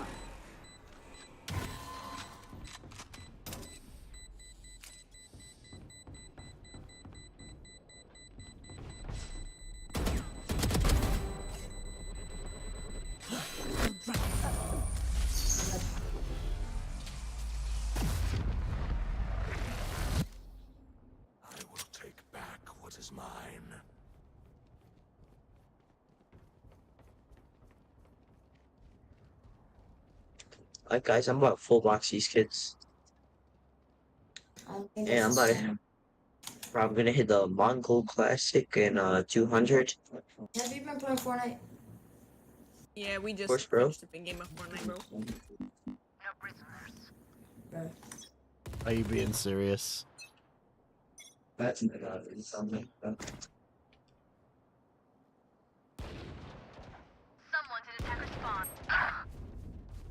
Bro, this new gun sucks. Spike down A. Yeah, but I told you that. Crazy.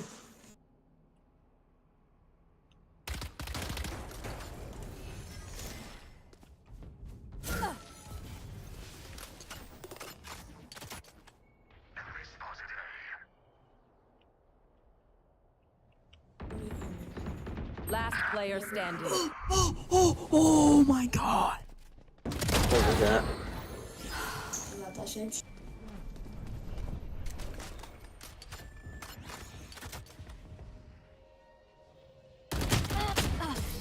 Nice try.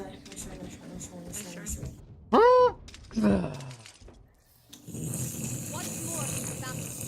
I'm not tired. Are you? What the hell was that? My stomach was grumbling. My bad.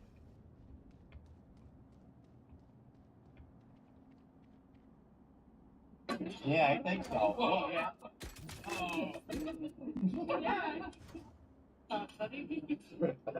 When I first saw a motherboard with the cables on the back, I loved it. I mean, the approach obviously looks better, but it's also easier, especially for novice buildings, which is something I'm always going to support. But between the patent challenges, not to mention the legal challenges involved in bringing it to mass market, I just didn't see a path forward. Yet here we are, less than 2 years later, and momentum. This video is going to have a bit of a different vibe. We showed up in Corsair's booth, where they're showing cases that support both of the competing standards right now. And instead of talking about how they did it, why don't we show you by tearing down and rebuilding one of their demo PCs nearly from scratch. I just need to throw in a quick word from our sponsor. Peppermint juice is not something you should be proud of. These are the typical peppermints that accumulate heat while you game. Ew. Wiki cushions add a cooling gel to their cushions to keep your ears sweat-free. You can easily replace them on your headset. Check out Wiki cushions in the link below. And movie magic, I am now holding MSI's Z790 Project Stealth. How the old and the Aries there. Claim to fame is, of course, that nothing plugs into the front, everything plugs into the back. Bro, one of our teammates just disconnected. 24-pin motherboard power, even front panel connectors like USB and the power button are all on the rear of the motherboard, which all of these solutions have in common. Gigabyte's 24-pin. You're him, bro. Like this, I mean, you're not, but like, yeah. Highlights an important problem. Even if we can all agree that this is fundamentally a really good idea, in an industry where the major players still can't all agree on a pinout for the front power button, I'm talking, this has been 20 years a problem. There's still a lot that can go wrong here. Take this M.2 SSD slot, for example. It's on the front of the motherboard, but ASUS specifies an optional pallet location for a rear-mounted SSD as well. Now, right now, Corsair is only concerned about that for smaller NATX motherboards that lack space on the front. But here's the thing. Samsung just announced that their 990 EVO SSD is going to take a new approach to PCIe lane allocation, operating with either 4 Gen 4 lanes or just 2 Gen 5 lanes. And this is really smart, because 4 Gen 5 lanes would have been overkill for a consumer drive. And if we can cut that lane count back shots is not actually double the number of SSDs that we can install on the motherboard without resorting to PCI switches or PCIe muxes that complicate the motherboard layout, which adds cost. So I could easily see a future go back to sporting 8 drives or more on a mainstream motherboard using single PCIe Gen 6 lane drives, but figuring out where to put them all is going to be a challenge. Do we wallpaper the front of the board, kind of like what we've been doing today? Or do we create a little, SSD city all over the back? So it's still early days, and even the name isn't final. MSI is calling it Project Zero. ASUS is calling it BTF, the name that Corsair has adopted. Gigabyte was actually the first to commercialize this concept, dubbing it Project Stealth, but then their connector layout is quite different from the others, and they haven't really publicly committed to bring it to market outside of that weird bundle that we've Bro, I got my knife, so don't worry. Hey, when you kill someone, does your knife regen? Oh, and right. ASUS also has BTF Advanced, which we will also talk about. But I got a shorty it's clear then skin. that the only valid solution is for an in from the others, and they haven't really publicly committed to bring it to market outside of that weird bundle that they did with their Bro, I missed double updraft. that never made it to So market gay. due to patent issues. I'm going to talk about that later. Oh, and right, ASUS also has BTF Advanced, which we will also talk about later. It's clear then that the only valid solution is for an independent third party to make the call. Fortunately, it's CES and a Wild Roman appeared. Which is the best name for it? I didn't prep them. That is such a difficult question. I like the Project Zero or Project Stealth. 50 Neon. BTF? This game is actually wild with the stuff that BTX, I haven't BTX, seen. something I Balls push. Do you know any like hip-hop dance moves? Never mind. Good. him. Perfect. Thank you so much. I guess we can kick that down the road. For now, let's meet the 6500X. Corsair is one of a short list of vendors that's attempting to thread the needle here, working to support the safety standards. Oh no! While also balancing the fact that they directly compete against the It's not companies who Fortnite. control them, who also compete directly against each other. Because this isn't coming top down from an industry consortium, Oh, hold up. Let me start trying. I just bought the Hyper SMG. This is the Nemesis A already. Big challenge for them. Now, Asus and MSI mostly overlap on their locations for the main connectors. CPU, your motherboard, and That's all wild. the Auto frenzy, but This is mostly a matter of, expanding this one a few millimeters that way and that one there in order to accommodate the various keep out zones.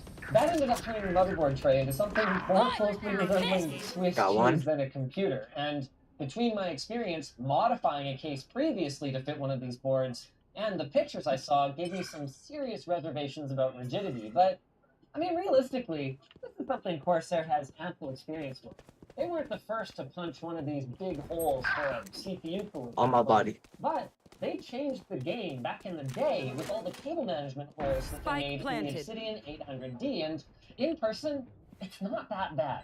They try to counter the effect with these stamped ridges as well as strategic folds that, okay, yeah, it does flex. Last player standing. Piece of steel, but once you put the board, not to mention the rest of the components in here, I think it's safe to say that this is a non-issue. Guys, Now, one drawback of all of this when you is log if you in, want to install a smaller Never back NATX down, never what? motherboard in a larger ATX case, you're going to end up with some gaping holes at the bottom. It's going to look like a flood motherboard.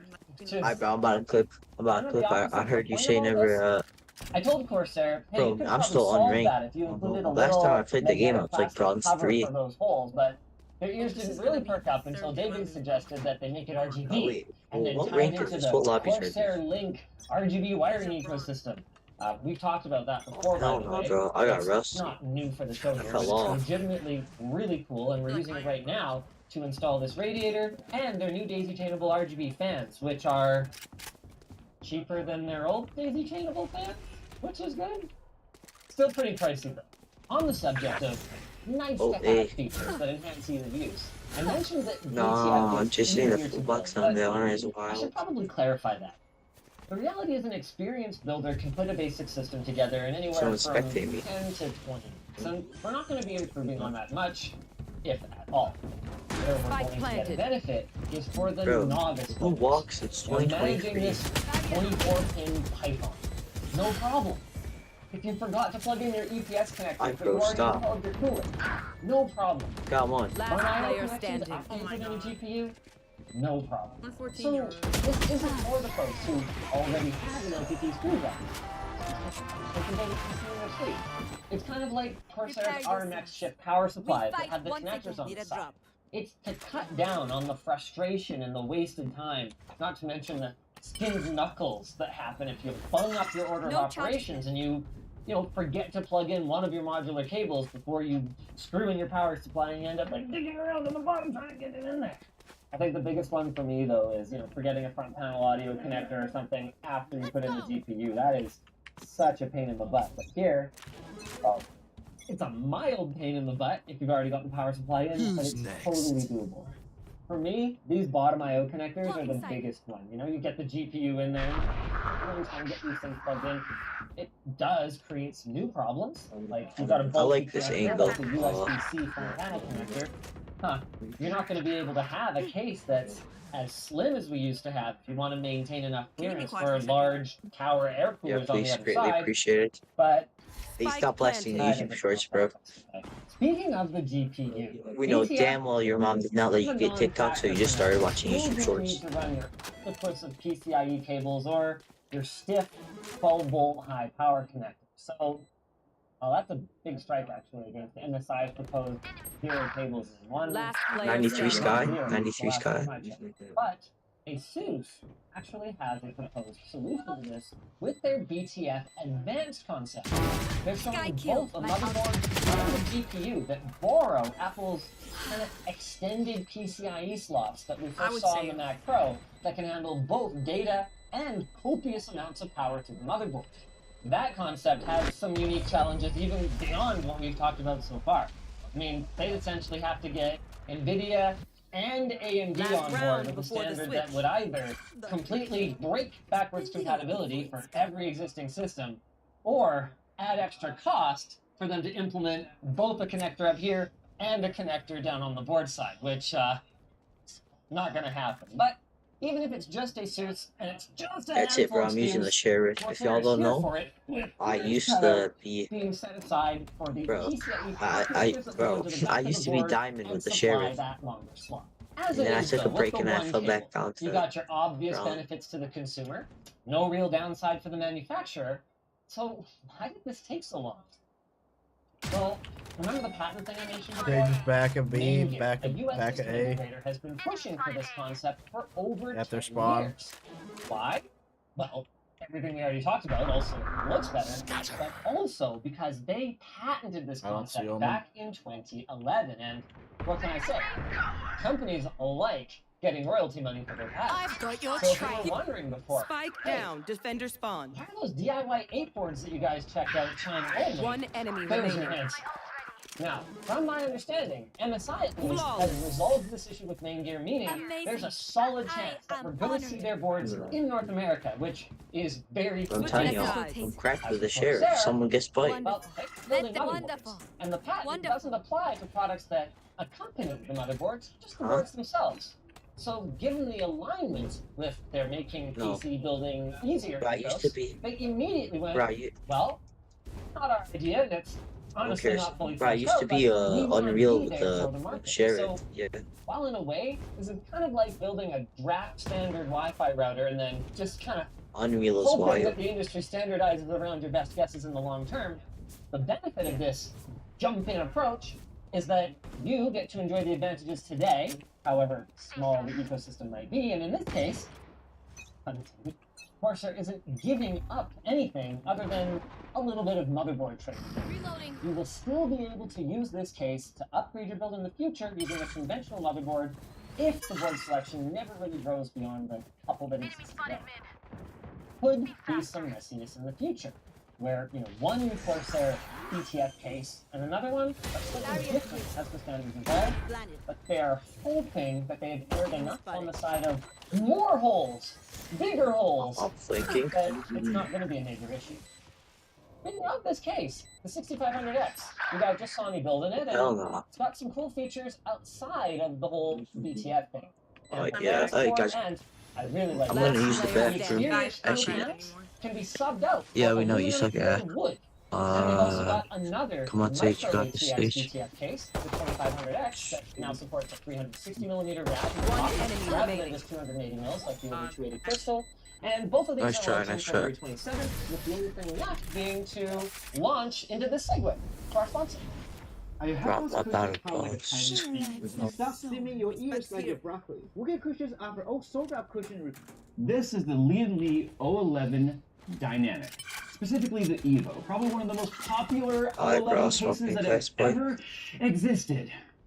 We don't need this one. Except I didn't lock in. I got tapped into my. Because now we got the 011 Dynamic Evo XL. No, I got tapped into my inner potential for sure. Reloading.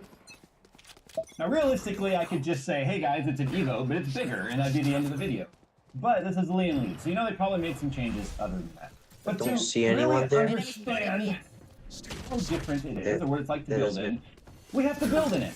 So I chose some average, just What? What? I everyday headshotting him is parts. wild. Nothing crazy, not much, but it's Spike down, mine. B. Got a 7950 X3. Last player Just- standing. You didn't want to go crazy on the CPU. I've got an ROG Crosshair X670E Extreme because to this day I still don't have any other brand X670 Alright, for guys, whatever it reason. definitely- It's an Asus we board. lost. All I got. We are Valorant. Nothing crazy, We but the are Dark fighters. Power 13,000 watt. Hell, ATX what? Can someone get Dark Power 13,000 watt. No, I said this is an average build. We're not going with 13,000 watts today. That's tomorrow's video.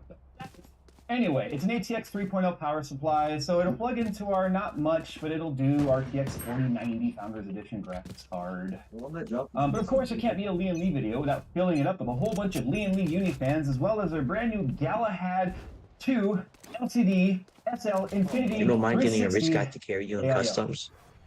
And then, of course, we just got a 980 Pro. It's a PCIe Gen 4 SSD, so it's so plebeian. So anyway, 50 Scott, 50 I'm not Scott. gonna even bother doing an unboxing portion of this video because I just need to build this. Because I'll tell you right now, I've said this a million Tapping times. into the inner potential. Taking a walk through the case, although this one's probably big enough to take a walk through the case, still definitely could. You could use this as like a cubby. Like sit in there as like a. Anyway, moving on. Building in it is the ultimate way to figure out how a case actually feels. So Sage, why did you wander so far? let's build it. Last player standing.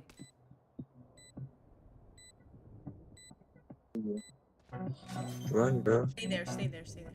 Defuse. Oh my god! I Bro, actually... she's... I can't believe this. I can't believe this. I can't believe it. Match point. Or work it. Shut up, we're eating full box. Oh my god, Loading. This is so embarrassing. Actually. This is embarrassing. It's fine. I'm opting.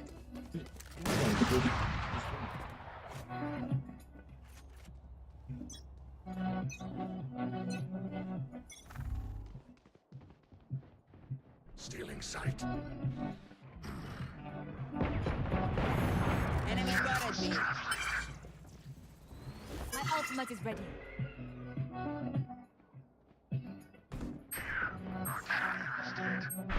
Spike down mid. Oh, on God, I love Valorant. Valorant's the #1 game in the world, bro. 54 Sky. Last player standing. Okay, you know what? I have been satirical, half serious, and over the days where I'm just like, okay, enough of the Evo, enough of the Lee and Leo 11 dynamic series. We get it. The XL is by far, the Evo XL is by far my favorite dynamic yet.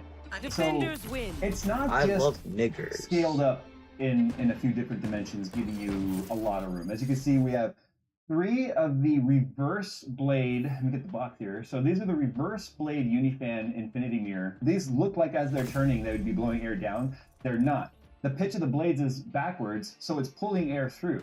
These are the 140s right here. So this is the traditional way, where the air comes through the cage. So they didn't give me any of the reverse airflow for the 140, but this still looks all right because the nice thing about the Lee and Lee fans is the fact that the lighting is present on both sides of the fan. So whichever way you turn it, you either get the infinity mirror effect on the hub, or you get this nice aluminum piece with RGB lighting around it in the center. The same thing exists here for the Galahad 2 LCD, which they provided for this build. So as you can see, obviously it's got an LCD screen right here. This is just one of the preset animations that we stuck in there. It's just controlled by one USB-C cable that is a 90 degree that comes right off the pump. It goes right down to a USB 2, and then it's got a 4-pin PWM or 4-pin PWM fan header, fan wire that is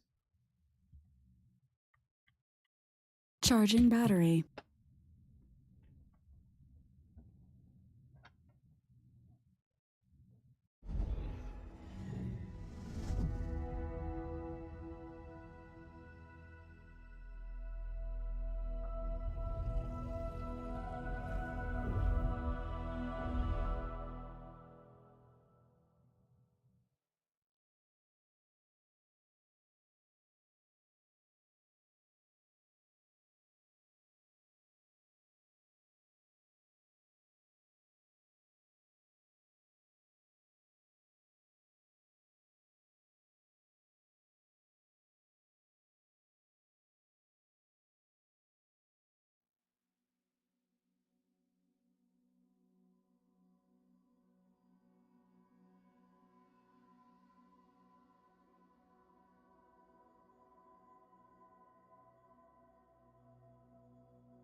What that is.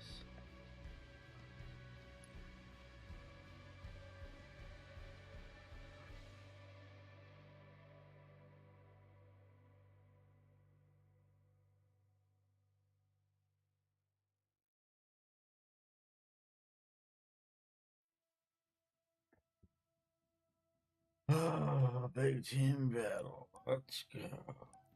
Get our ass fucking stomped again.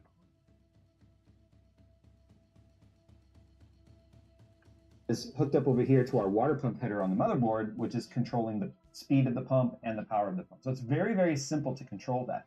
Now, we are using the Lian Li control box that actually came with the fans and not with the AIO. So the nice thing about the plugs on the outside of the Infinity or INF fans is the fact that we could use the fans cables that came with it with the individual fans, which would allow us to use a standard 3-pin RGB header and a 4-pin PWM fan header that you could use in any sort of combo. Or I switched it with the plugs that came with the control box to allow me to have a single plug into the control box. So we've got now the case lighting and then all 3 banks of fans. So these 3 are connected together, those 3 are connected together, those 3 are connected together, going to that one control box. And then basically ASUS is controlling the RGB lighting for its own motherboard lighting, the RAM, as well as the matrix, whatever display that's called. But anyway, the case. Let's get back to the case, because that's what we care about here. There have been some pretty significant improvements on this design. Let's go ahead and start with my favorite feature so far that they've done with this.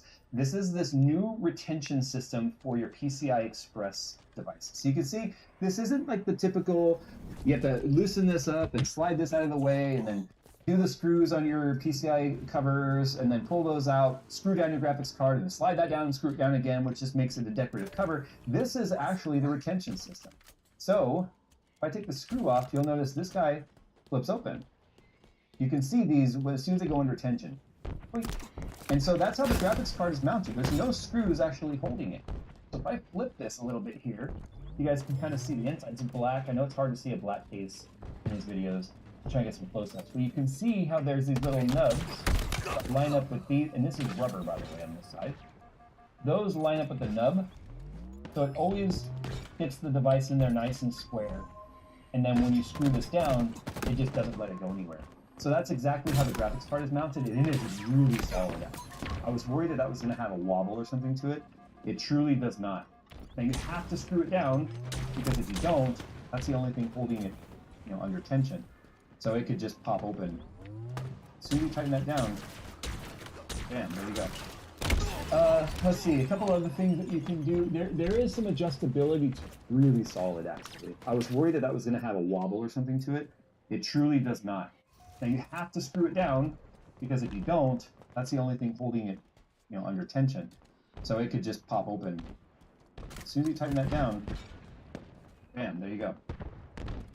Let's see, a couple other things that you can do. There is some adjustability too to the motherboard tray, where you could actually slide the motherboard up if you wanted, and then you would basically just have to replace these pieces right here. You could see, if I do that, so that comes off with this screw here.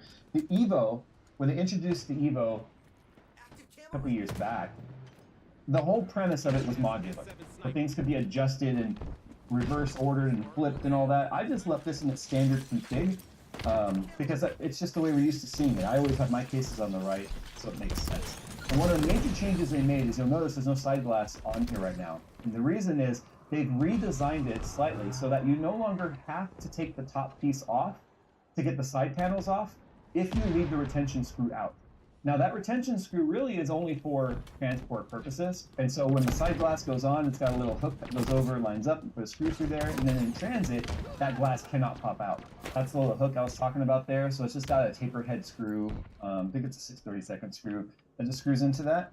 But because it's got 3 ball joints, if you will, that does not come out very easily at all. So if you leave that screw out, now you don't have to take the top panel off to get into the side panel. So on the left side, if you leave the thumb screw out, which is right there, at least you have a little locking tab, so you can leave that out, push that back, pull it up, but you can still get the back panel off without having any sort of screw holding it down. So I think that's an improvement where you don't have to take the top pieces off to access things inside of your case. Here you go. This again is actual aluminum. Both of these vents here are air filtered. So you can take these filters off if you want more airflow. Obviously, you've got a large one here for your power supply, and then I've got 3 intake 140s right there. You can also use this as the radiator section if you wanted, so you could move the fans to this side of the bracket, and then you could put the radiator on the other side. Got this thumb screw. This is pretty much the same as the other Evo. I just want to sort of show this. This thumb screw is a lot for the little mechanism here to get the fans in and out. So once you take this thumb screw off, you got this little button right here that you can push. Then if you push that, you can pull. I don't have to get my fingers here. Pull the whole bracket out. It swivels down, and that's how. And then you can just out. So that's how you can get this bracket out to be able to put your radiator on and your fans on and stuff. So, clicks in there, very satisfying click.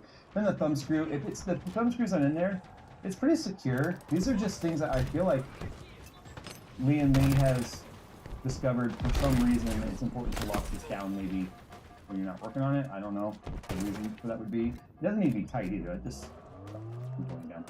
This door right here, you can mount 1, 2, 3 drives on here, whether they be probably 2.5-inch drives. You're not really going to fit 3.5-inch drives. I like that it closes magnetically, and then this is a magnet right here too. So when you open it, it holds itself open while you're working on it. Now you can see I've got a lot of cables going on in here, and I even took these 2 cages out. These are hot swap cages for 2 3.5-inch or 2.5-inch drives. So you've got your 2 SATA cables that are already hardwired into it. And then you've got some SATA power right here, which for whatever reason are very individually cabled here, which I think should be sleeved for neatness. But you get 2 of these. I took them out because one, I'm not using any of these types of drives anymore, so I find them to be a little bit useless for me personally. I'd rather have the space to do wiring. But one goes down there, one goes up here. I don't know how many people are still using 2.5-inch or 3.5-inch drives, but you do get room for 4 of them by using this cage. Take the cages out, you have room down here for water pumps or whatever else if you want to do a water cleaning loop with this. So power supply length is something you need to be mindful of because of the fact that unlike the other cases where you could have a couple different spots to mount the power supply, this one only goes in the middle now, which I kind of like because it gives you open grommets on the bottom to get things through to your motherboard, like the USB 2 cables or HD audio or ARGB cables, fan cables, whatever. So that's not going to be in the way. It gives you access to those areas in the motherboard. The only thing is, as you can see, you don't have access to the back of the motherboard with this particular case. So any coolers or such, any brackets and stuff have to be installed on the motherboard first, then put the motherboard in the case. Otherwise, you're not going to be able to install a cooler if it requires access to the back side of the cooler, which pretty much all Intel motherboards do. AM5, not so much because of the fact that that retention bracket doesn't come off. So every cooler these days has been adapted to be able to use the factory AM5 mounting solution just because it doesn't come off. So you don't need access to the back of the AM5 board, but an Intel you do, and you can't access it. Mount your cooler bracketry first, put your motherboard in, then you can mount your cooler, which is exactly what I did. When I started to say the length of the power supply matters because this is your cable channel right here, where all your cables come up and down. So I've got just my big cables are just sort of chilling here. You can see I've got all the front side cables and stuff just sort of bundled up behind these brackets. Now I can't demonstrate it, and then here's my Liam Lee controller right there, but this really blends in with everything black. Matte black against a matte black case is an easy way to hide cables. But the brackets on here are pretty neat because you've got a bajillion options vertically to be able to take those brackets and move them up and down based on where your cables are so that you can have the best opportunity for cable management. Then you got Velcro ties along the backside right here between the grommets. You've got some along the bottom. You've even got some on the outside of those brackets that I just showed. So you have a ton of options for cable management. And then when you're done, you just shut the door. Out of sight, out of mind. You're not going to see it anyway because this right here is covered by the solid piece of the back panel. So many little things, and this is also magnetic, by the way. I want to point that out. That's why it was like, see, it's magnetized. So it's not only snaps in there, but it's also magnetic. I/O on this is on the bottom. So as you can see, it's all right here. We've got 4 USB 3s because there's 2 USB 3.0 cables on this case, as well as a USB-C and a combo jack right here for your headphone and microphone. This is for HD audio. I don't ever plug mine in. I just don't use it. And then the fan filters for the bottom come out sideways, which is very nice because if it went rear ways, you have to move your tower to pull it out if it's near a wall. So this is also magnetic. You can see the magnets are right here in the corner. So they slide in and then magnetize up so they don't rattle around. Just like very satisfying to chunk when everything's in there. Thought about it after the fact, but I guess it worked out really well. One of the reasons why I never used the crosshair, this was a motherboard I was initially going to use for my AMD build I use at home, which also has a 7950X3D, is an EATX board with 90-degree plugs on the right-hand side. So you can see the 24-pin, all the ARGB headers, the fan headers, even the USB 3.0 are all facing on the same plane as the motherboard. So you take a wide motherboard like this and then make the cable stick out on that same axis, you don't have a whole lot of case compatibility with something like that. I wasn't even able to use it in my case. But because of the way that the motherboard tray is elevated, and then you've got these big giant grommets on the side right here that everything go through, it lined up perfectly on that same wall right where it stopped. So without like overhanging or looking stupid because it's wider than the area the motherboard's designed for, it's like the exact width of that area. So aesthetically, it actually pleases me because it fits in there perfectly. But you know, it's obvious that they took the Lee 011 Dynamic Evo, and with it being an XL, it's more than just an XL. They clearly took some opportunities to improve upon some of the things that the regular Evo kind of brought that was above and beyond the 011 Dynamics initial feature set. So kind of like the order of operations here was they had developed the 011 Dynamic, and then the 011 Dynamic Evo, then the 011 Dynamic XL, which is a non-Evo XL. Then they had the 011 Mini, and now we have the 011 Evo XL. So this is quite honestly like their flagship case right here. You can fit up to 160s even on the brackets, which is weird because 160mm fans are not very popular, but you can fit them. You've got the offset rail on the top so that you can move the cooler over. Well, you can't move the cooler over, but you can fit 120, 140, 160 up there. But on the bottom, you have the multi-rail where you can sort of scoot things over left and right for the 120s. I just centered it because that made the most sense. I just stuck my finger in the fan. One other thing I need to point out, let's talk about the power plug for the ATX 3.0 or the 12-volt high volt, or the 12-volt high power plug, or the 12-volt -6 plus 6x2 V2.1. This particular cable, this is the Be Quiet cable. This is an ATX 3.0 power supply. So it comes with its own 12-volt high power plug. The thing is, you see this zip tie right here. So first of all, you've got this zip tie right here underneath this heat shrink, which is very long and very high gauge wire. This wire is very, very stiff. So I would not have been able to come straight out of the card like this and put a tight enough bend on the cable, one, to have a safe bend and not put all that pressure on the plug itself, because remember, melting with a 4090 is something we're all concerned about. It would not have cleared the side glass. Now this is an FE card, which admittedly is a little taller than standard cards, but if you get yourself a chonker of a card like some Gigabyte cards or the Asus cards and stuff, you might... There's a lot of people on the forums and stuff that have showed their older cases and stuff just have no side panel on because they couldn't clear their cable. So this is a Cable Mod 90-degree adapter, but this is actually their V1.1 adapter. This is their upgraded adapter to answer some of the wobbling and loose connection problems they had, with quite a few of these failing as well. So this is their answer to that. We'll have a separate video coming about that, but that's why the 90-degree adapter is on there, because that's the only way we would have cleared the glass. But in terms of the case itself, there are just so many possibilities with it. Like, I think it'd be a fun case to water cool, especially since you know there's going to be distro plates available for glass that will go right here in the front. There's even probably going to be distro plates available for the back wall right here, so that you don't have to replace the glass. It's just like you saw with the other Evo variants. But anyway, the manual, pretty self-explanatory. It tells you about all the different modular stuff and how you can move things around, how to rearrange the case if you want. But even if you had saggy graphics card, which ours is not sagging, it does even come with, I like how the Debauer plate is like this now, like you have to actually put it on yourself. Anyway, but it does have an anti-sag bracket thing that is very industrial. And I didn't even hook it up because I don't need to, this one's not sagging. But the manual shows you how to install this, and it's every single one of these holes is a different height adjustable spot for this to basically hold your graphics card up. So anyway, that's, I didn't install it because I didn't need to, but it's kind of complicated, to be honest. But they give it to you. And then this guy over here, they give you an extra one of those cable. How are you stuck like that? That I showed you have a whole bunch of adjustability to it. So boom, boom, boom. This guy right here is a USB 2 extension cable. I guess maybe they had noticed that some USB 2 devices were not reaching based on where they tend to land. So here's an extension cable for that. And then these are just some additional lock-off plates for the back wall and such, depending on your use case. So it's a very, very well thought out chassis. I didn't expect anything less. There's a reason why any forum you go to, whether it be Reddit or builds.gg or anywhere that has a post your system type of forum, you are going to see the 011, any form of it, be the dominant case.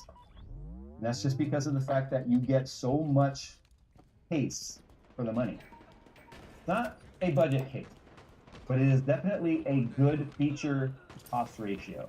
I think one of the things that I'm happiest about is the fact that this is real brushed aluminum. Yeah, so many cases have gone with the whole faux brushed aluminum look, and that means you need to be careful with scratching and stuff. Because the fact that I made it through this build without scratching it so far is already a freaking mystery, because I am not exactly what you would call a gentle builder. But I got it done, and it looks great. Thanks to Lee and Lee for sponsoring today's video and sending us the Evo XL and their Galahad LCD2 to take a look at, as well as these fans. We've looked at the Infinity Mirror fans quite a few times in the past. Nothing really different there except for the reverse blades, but it's hard to argue with how good this thing looks. Alright guys, thanks for watching. Check out Lee and Lee down in the description. I got some links to their products, and if you want to know more, you can find out everything over at their website. Thanks for checking us out, guys, and as always, see you next time. Will the Gamer 4, because you know Will the Gamer 3 is not welcome here. No, we're on our 4th. So we're on our 4th. 2 and 2, 3 are ready. It's like Wayne from DS9. Oh, Jeffrey Coombs? Holmes, yeah. Holmes. Will, do you have a discovery or a new pickup this week? I do, and it's not necessarily anything new tech. It's actually one of my retro collections. I picked up the iMac, the all-in-one iMac from 2009, running El Captain, and I trying to run some High Sierra on it. Played with the OS a little bit. I'm actually running Windows 10 on it right now. Playing with that. It's Intel based, so I'm just tweaking it. Obviously, it's pretty heavy and big, so I can't play well. But yeah, I like to play with it, tweak it, kind of see what the capabilities are. I'm gonna start probably experimenting. I still got the mechanical hard drive in it. That's got 1 terabyte. SATA mechanical. I think I'm gonna go to a solid state. Probably see what that does as far as performance. Just playing with it basically. I like the old tech, bringing it to a new world of, you know, there's always practical uses and everything, right? So, finding where you can use it. Did you thrift it? Where'd you pick it up? Yeah, actually, I got it. It's thrift buying, so I think it pays like $20-some for it. You know, but I mean, the split and everything didn't have posted, so I said, I'll take it. Do something with it. So yeah, I've actually been playing it, and then I'll put the streams up on there, different things like that. Just kind of running the mill of it. I did a little streaming with it a couple weeks ago, and it's not real fast, but I did stream my Preaching Mini for about 3 hours one evening. So for $20, I mean, you've got a foot computer, yeah, that works, and I mean it is funny. I think Go kind of pointed it out, like Windows 10 on there, even though it's a Mac, and you got it working. Yep, I call it it's not your typical Hackintosh, but it's Windows on a Mac, which is just as fun. But You said it's an iMac there. What color is it? It's the silver bezel. So it's funny, guys. 2009. Yeah, I started laughing because I actually bought this one at the thrift store about 2 weeks ago for $50. And I did the same thing. I found a plug, plugged it in, and I'm like, this thing boots. I know it's Intel. I'm just gonna take it because they had it labeled as a monitor. That's not the disk drive and everything else in there. So whenever it booted, I didn't even let it go all the way, and I'm like, sold. Like I'm gonna actually clean it up and give it to my mom. I mean, she just does email web browsing and stuff. But it's nicer that left than she's done now. But yeah, I mean, it's odd that you can find these deals out there every 20, $50 for one of these things. Might as well just pick it up and just have a second computer. They still got really good guts in them, son. You know, for your basic computing, they're still On the elevator, kill him. He's hurt. So I gotta say, and when it comes to like old technology, I generally don't hold on to it. Like I eliminate it. I try to recoup costs. I just don't need it hanging around, and I'm different. I've always been concerned about buying somebody else's computer, not knowing where it's been. How do you mitigate those concerns in getting, an old computer that you don't know where it came from. You don't know what's what inside it. Yeah, I mean, for me, so if I'm selling the computer, obviously everything's going to be on the hard drive. You can format your computer. The data theoretically can still get recovered unless you do like an actual full in-depth, right? Typically, I just don't include art. Now, if I'm buying it, if this machine, for example, if I booted it and there was personal files on there, I wouldn't keep it. I would wipe it. And realistically, like Bill said, these things have mechanical hard drives in them. My plan was to swap it out with an SSD. I've taken computers from businesses, if they're HIPAA or not. Obviously, you have to destroy the hard drives if it's HIPAA and show proof of that. If it's not and it's a business, I'll otherwise keep them personally, but I'll never sell them. I'll dismantle them, scrap them that way. That way none of the data can actually be recovered. But that's typically how I. Yeah, similar with me. I use an old tool when I pick something up, and if it does have files and whatnot, I use an old program they used to call Nuke and Boot. It was it ran in the background with its own software booted off the disk, and they went all the way up to the qualifications at a military level. Finish that guy. There you go. Any type of data encryption. We're gonna lose. Basically, do that. There's several passes through it, so it's pretty hard Group to together. Anything. I don't know if anybody ever could, but and then a lot of stuff I pick up. Sometimes they don't have hard drives. And the big thing you can kind of look at if you're looking at other components. I mean, water damage is so inevitable. This iMac actually had a little bit. It still worked. A lot of it was just pulling moisture out, which that's a whole other process. But yeah, you can really tell generally. But most of the stuff I pick up, either the hard drive's on there or it was just someone's personal computer. So I nuke everything and pretty much start fresh. And then with Windows now too, when you do a boot, and you can delete your partitions, do full format before you even install your new OS on it as well. So it gives you that option too before you even sell like a Windows 10 laptop, for example. You can delete your old files and set it back to factory settings, So if you're looking at just selling a piece of hardware, I'd still worry about taking somebody else's tag. I don't know what it is, and I have no problem thrifting. I thrift toys all the time. Like half my Star Wars collection has been thrifted, but there's just something about thrifting technology that I think people go gaga over. I mean, I've seen people at the thrift store going to the hardware section and just going on a shopping spree. Monitors, keyboards, all the way to computers. And I just look and I think, I don't know why one would, apart from kind of what both of you are doing. You're taking and you're restoring potentially to flip. Have you thought about flipping, like going to thrifting and finding something that's viable, getting it at a good price, at a discount, knowing full well that you can turn around and sell it for, X plus Y? Yeah, I mean, that's definitely been on the mind, but just like with everything right now, even thrifting's gotten expensive. And you did touch on one thing, was about keyboards. You ever see a keyboard at a thrift store, don't buy it. It's the most disgusting thing in your entire house. Do not buy a used keyboard. Do not buy a used mouse. Don't use a used headset. Like, they're just covered in everything. They're Yep. And you were talking about I go to any kind of business. I do the same thing with like vintage stereos and speakers and things like that, where you can change a couple capacitors and a crossover. Usually that's all that's wrong with it. Fire it up, working. I've got 2 sets of speakers in there. and I could turn around and flip one of them. I paid $125 for it at a yard sale, and in the condition that they're in right now, which is like new, I could flip it for like $2,000 if I wanted. Wow. Yeah. What a miss. So it's nice if you have a hobby that can kind of be a little bit of a side hustle if you need it. So, but yeah, whenever I'm out and I'm looking for stuff, I'm always thinking of ways to flip it if I can. Nice. Yeah, But a lot. it's interesting. Oh, I was gonna say there's a lot of times too nowadays you just throw in a solid state. So the old hard drive, you know, they're mechanical. They're so much slower. So they're just kind of like pitch, you know, or another old trick is if you put them in the freezer, they would pretty much would destroy. Oh, right. So The hard drive. Yep, mechanical. Yep.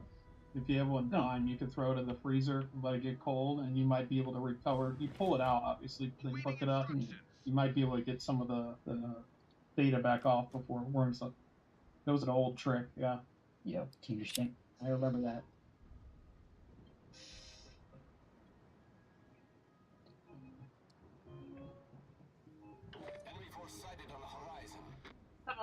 But Chris has got to make a decision between what do we have, ma'am?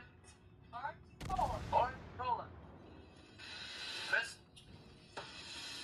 The orange. The orange. He's going for the orange. Perhaps if we get a close-up look, we can find out the secret ingredients that makes this Slurpee a 7-Eleven Slurpee. There you go. The freedom. A 7-Eleven. That's it. Freedom on the left and then the freedom on the left. Ma'am, get any strange people in here, ladies? Yes, we do. I wonder what she's talking about. Come on over. Here we are, searching for the people. Look, this is a special 7-Eleven. It comes equipped with dancers for your entertainment. No cover charge. Well, she's not really dancing. She's just standing next to the frozen food.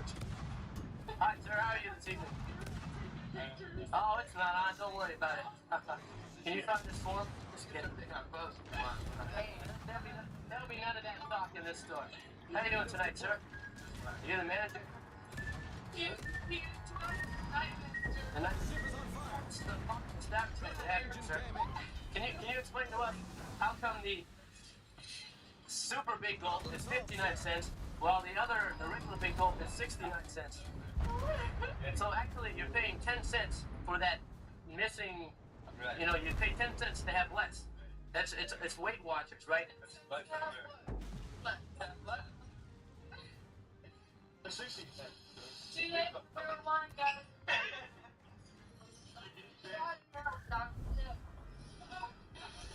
Hi. What's going on? How do you feel about this deal? You can't buy beer or wine. Totally fucked up. Oh, Totally. There goes our PG rating.